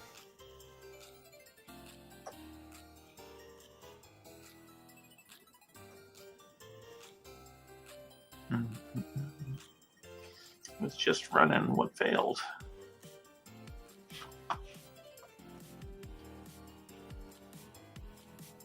It's on the second loop.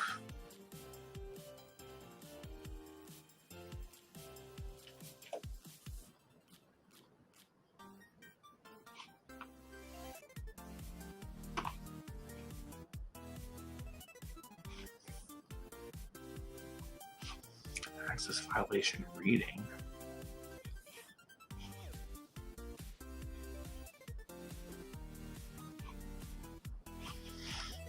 Hang on a second. What is failing here? Just ran a little bit ago.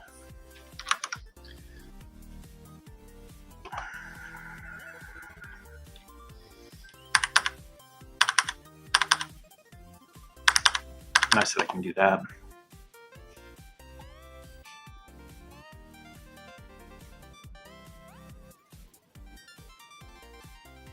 No? Okay. Just want to make sure that had nothing to do with it.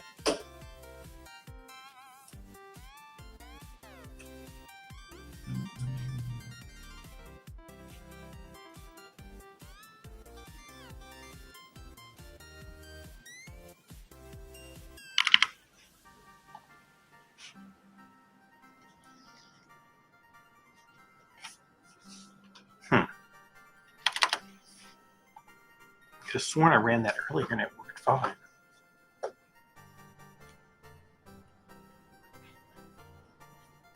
That time it worked.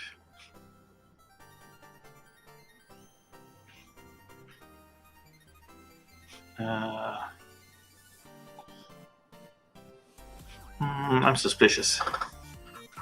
I'm suspicious.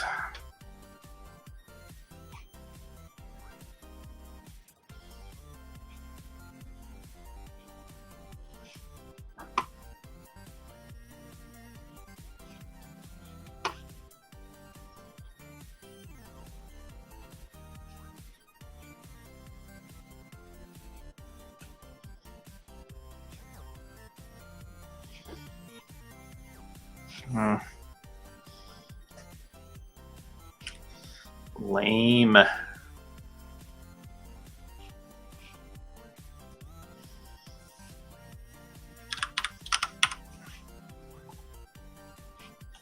see if validation tells me what went wrong here.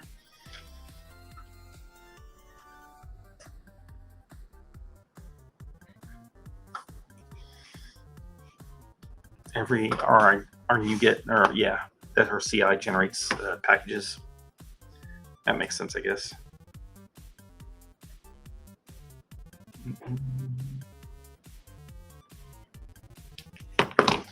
Right, where are we here?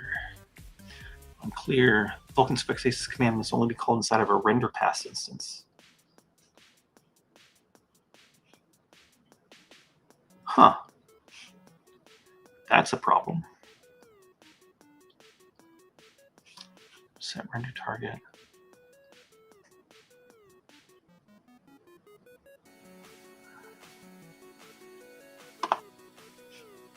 It's like it didn't start a new render pass. How did that happen?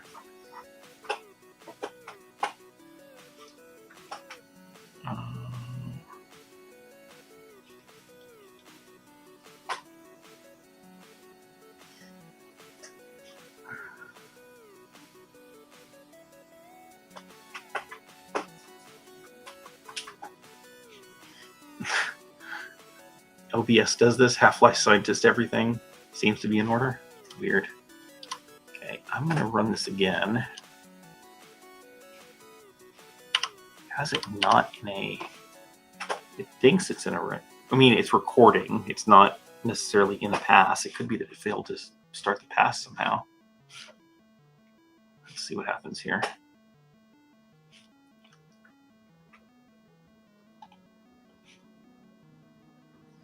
Hey, this has exposed another bug. That's awesome. Damn, I'm going to finish here in time, but looks like I'm not going to be able to. So the first one works, second one works, third one works, fourth one works. Okay, like if there's 6, one fails. It's because those are some of those other ones are like internal clears that happen.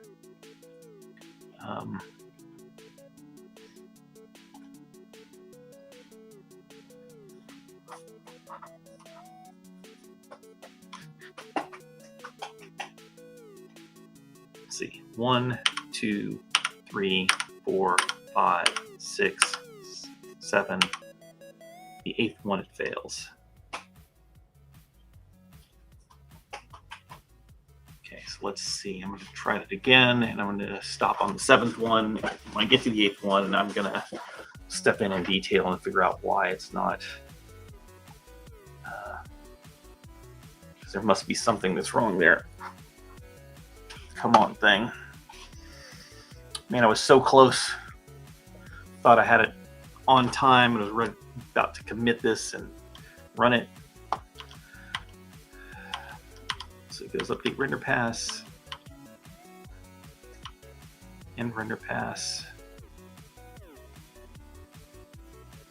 gets down here and begins the render pass. Where's the begin? So it must be coming out here and said, hey, the render target's not dirty, so there's not a render pass to begin. Oh, that's probably what's happening, I bet.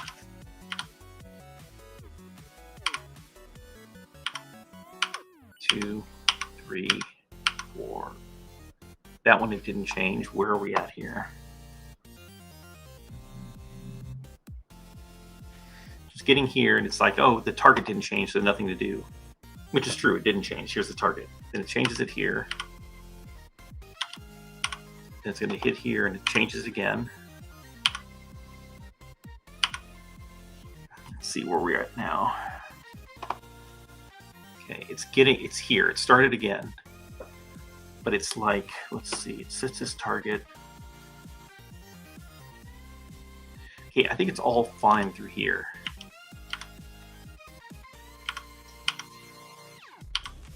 Yeah, it gets fine there. It still has this target set.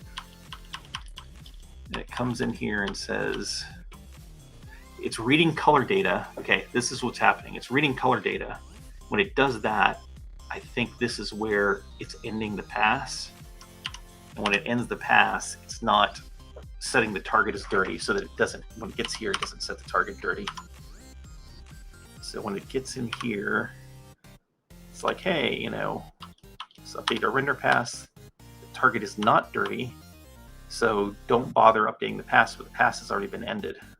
I go in here, isn't render pass is false.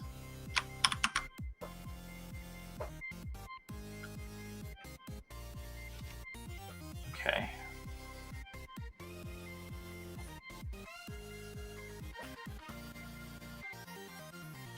Yeah, this is probably not right. I think unupdate render pass is called, it's basically the begin render pass, I think. Yeah. I think the right thing to do here is, yeah, let's double check here. Do we have a begin render pass?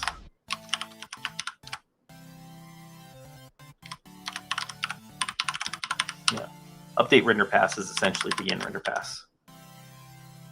Okay, so basically it's this.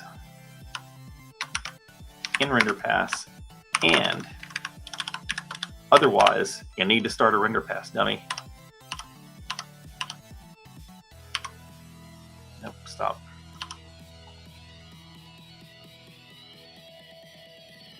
Frankly, my dear, I don't give a damn.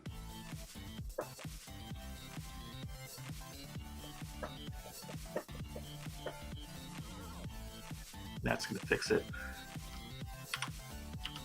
It should still hit this case. Just when it, you know, when it actually is valid for it to hit it. But hey, we're in a render pass, but it's not dirty, so there's nothing to do.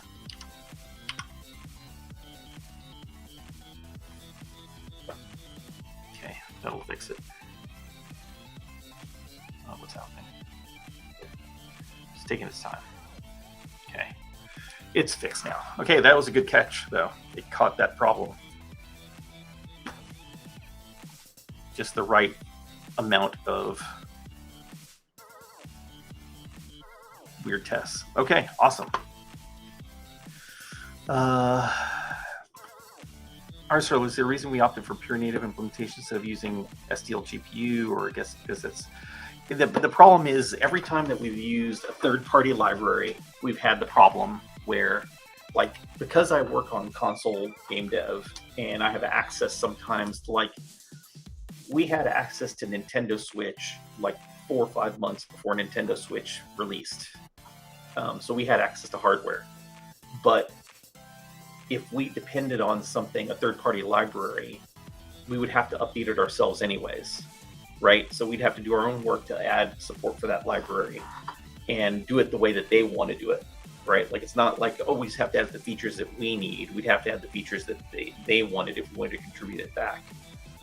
So we would have to be updating third-party libraries to support consoles when they have sometimes opposing or not the same requirements or alignment, as far as what they want to have done. So it would mean every time we'd had a console release, we'd have to, in secret do this update and eventually, pass the information along or share it back with them or maintain our fork. Our fork would have to be private. Like, it's a lot of issues that, why do we bother with any of that? If we're going to have to maintain it ourselves anyways, because we're going to have to create it ourselves, because we're the ones that have access to that, and we don't want to synchronize with a bunch of third parties, with this, it's just easier for us to maintain our own. It's been true since the beginning. Like, the first console target was PlayStation 4, and I created it. And if I had to synchronize the SDL team that I'm adding in at that point, that didn't even exist, right? So it just makes it harder when we're trying to move fast, and when there's a new platform, we need to be able to do it. And sometimes, these third-party libraries have different, requirements, than what we were looking for. So it's like, why? Because not everybody uses the same thing, I guess. That's why. All right, so things look okay here. I need to get done, so I'm going to get this pull request updated. So what do we fix here? We added a unit test. First, we fixed a issue here. I need to make, that's not going to get committed. So let's see, what did we add in here? It was just that one fix.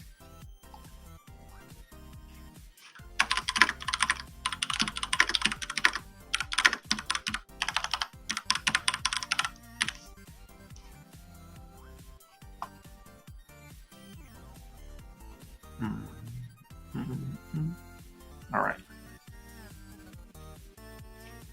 Still don't know about that. I need to see if I need to commit that or not. Here's some other work that I was doing that I haven't committed. I was working on trying to make a logging setup that would be useful to us, but kind of got caught up in the weeds there. Another work in progress. Do I have anything else here? No. Those are old tests. Okay, so God damn it, what did it do here? I hate it when it rearranges my includes.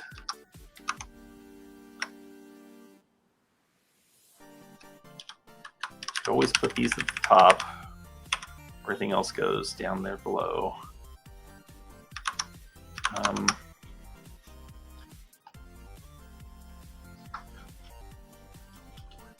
just going to add this. I'm going to change this. We could maybe do a bigger pass of cleaning up these usings everywhere.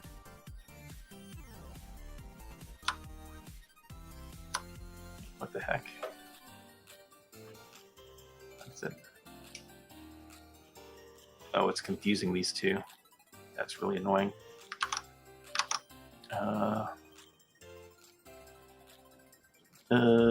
do I tell it to unconfuse itself? I guess I just got to do it this way.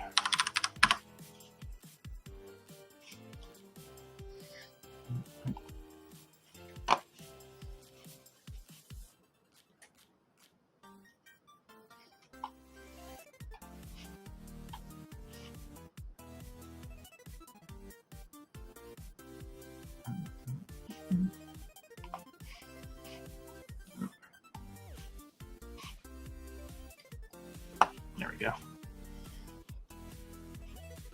I just don't want to spend time. Like, why fix that one test for no reason?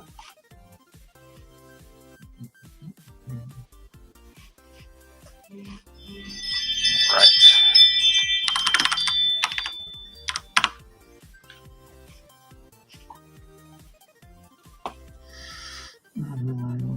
There we go.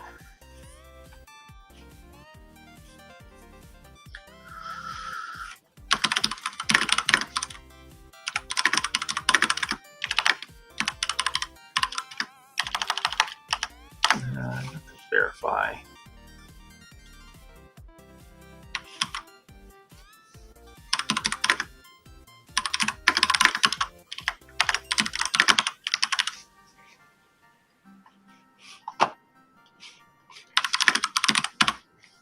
Right. So our test is now going to run. Hopefully it will succeed across all platforms. If not, maybe it exposes a new problem. So yeah, awesome. So we got it done. Another unit test down, another fix. That means this thing should be fixed. I don't know if it'll fix. Wait, this is a different issue, but who knows? Just gonna fix that too.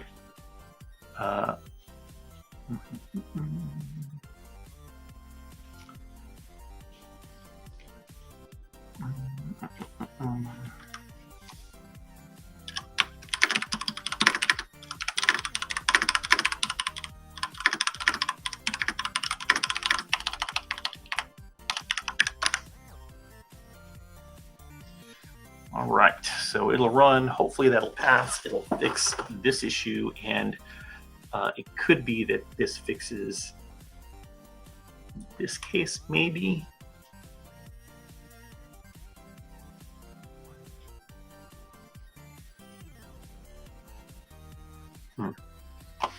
This might be another one. The problem is this is a Mac specific issue, and that's one case that I can't. I'm not gonna fire up a Mac. I refuse. I have a question on 9468. What's your question?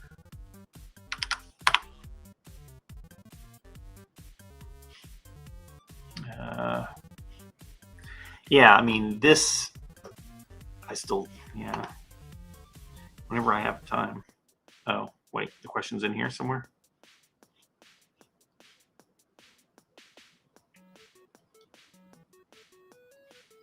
Yeah, so this is my worry about this, is that we did something that is not correct, even though, yeah, our OpenGL implementation does it. I think we need to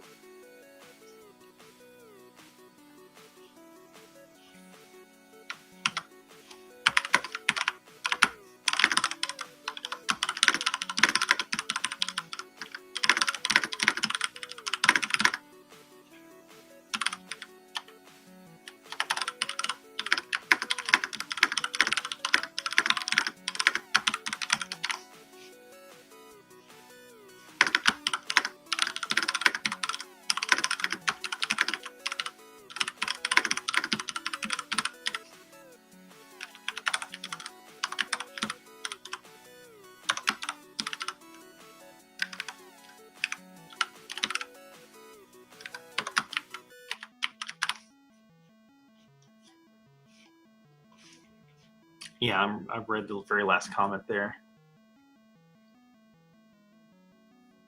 So yeah, that's definitely a problem. It should.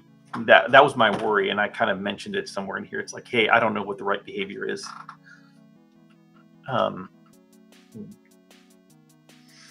Yeah, I seem to remember this is what XNA did as well. We need to go back to look at XNA, see the behavior. If we wanted to add Restream, congratulations, receive 100 messages today with Restream chat. Great.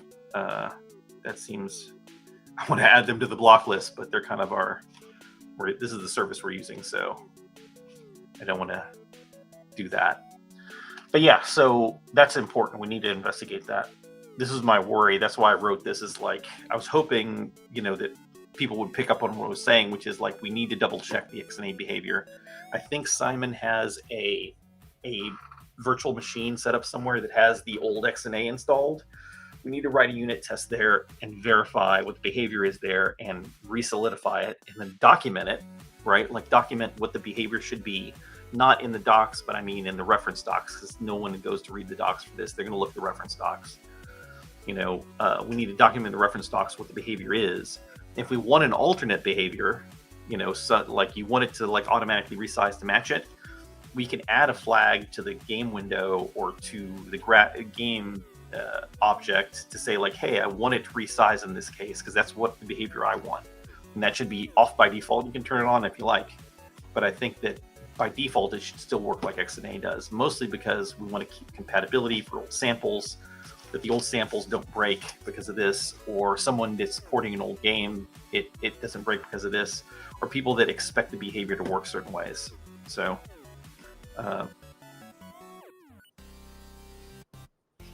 get you a unit test. I mean, I guess the unit, there really isn't a unit test other than the steps to reproducing this issue, right? So check out that issue. So yeah, if you look at that issue, that'll tell you what the issue is. In update, render that, resize the window, you do the same. So they're expect, this is the test, right? Allow user resizing true. Then it just looks at presentation parameters, back buffer size. It's changing as the window's resized. And I'm sure on XNA it doesn't do that. It keeps the original size. I remember the samples doing that. And so we need to restore that behavior, but if we want it to do the other, we can do that, but it should have, the change should be fixed at the C# level. You know, it shouldn't change at the native level. C# level should handle this. Native code should be affected. I don't know what PR got merged that changed this.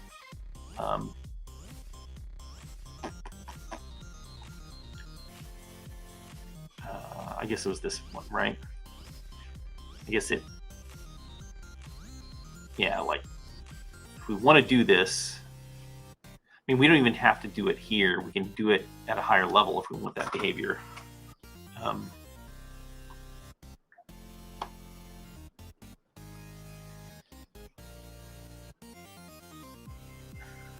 If we're going to do it, we should fix it for all cases. If you want that to work, it should work for all cases, not just Vulkan DX12. Yeah, I mean, that's the problem, is like we have to be sure about these things. We can't just guess. And unfortunately, it's a thing that I don't think is very well documented what the behavior should be. You know, like we probably need to make sure that, like, what is it? We should probably have a comment on allow user resizing, or in the reference docs for this should say like what happens when you do that. It resizes the window, and by default, but it's not affect the back buffer size. It should say that by default it doesn't, and if we add a variable that makes it affect it, you know, probably on the window itself, allow user resizing, back buffer up, resize updates back buffer size or something like that. Or if it's on the graphics device, like the graphics device presentation parameters has, resize back buffer to window, or something like that. I think because the default behavior is the back buffer stretches to fit the window, right? So the back buffer stretches to fit the window. It could be the alternative behavior is the back buffer. I mean, we've talked about this once before, like maybe we should have different modes, like it should, instead of stretching, it should center and things like that, but you have their trickiness to doing all that. But if we want a behavior for it to just resize the back buffer to match the window size, we should have a option, probably on graphics device presentation parameters, to do that. So yeah, that's probably what we need to do.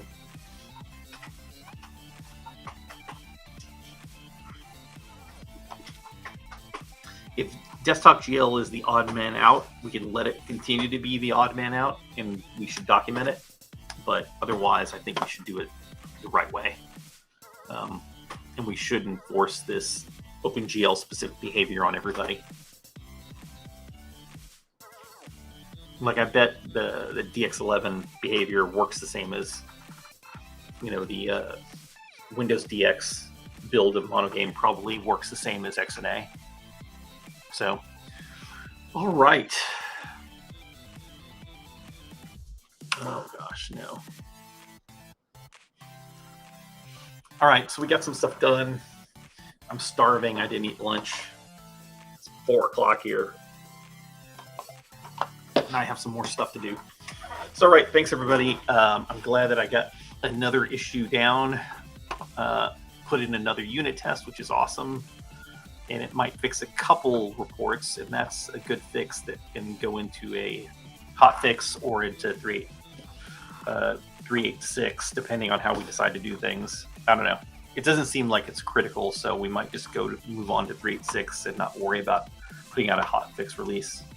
because the next release needs to be in September, right? End of September. So yeah, I mean, we're not that far away, so maybe we just wait to then and get these fixes in there.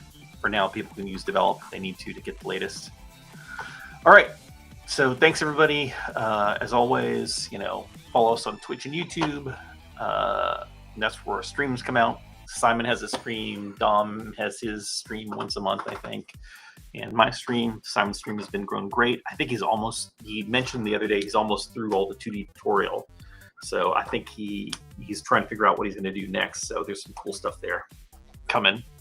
And as always, donate. We had an influx of donations over the last couple of weeks as we did the 3.5 release. So that's been great. But we definitely need more. But I know things are hard, so don't feel bad if you can't. If you can't do that, donate your time. Go in, look at issues. If you see something you can fix, go in and fix it. If you saw a bug, report the bug. That helps us as well.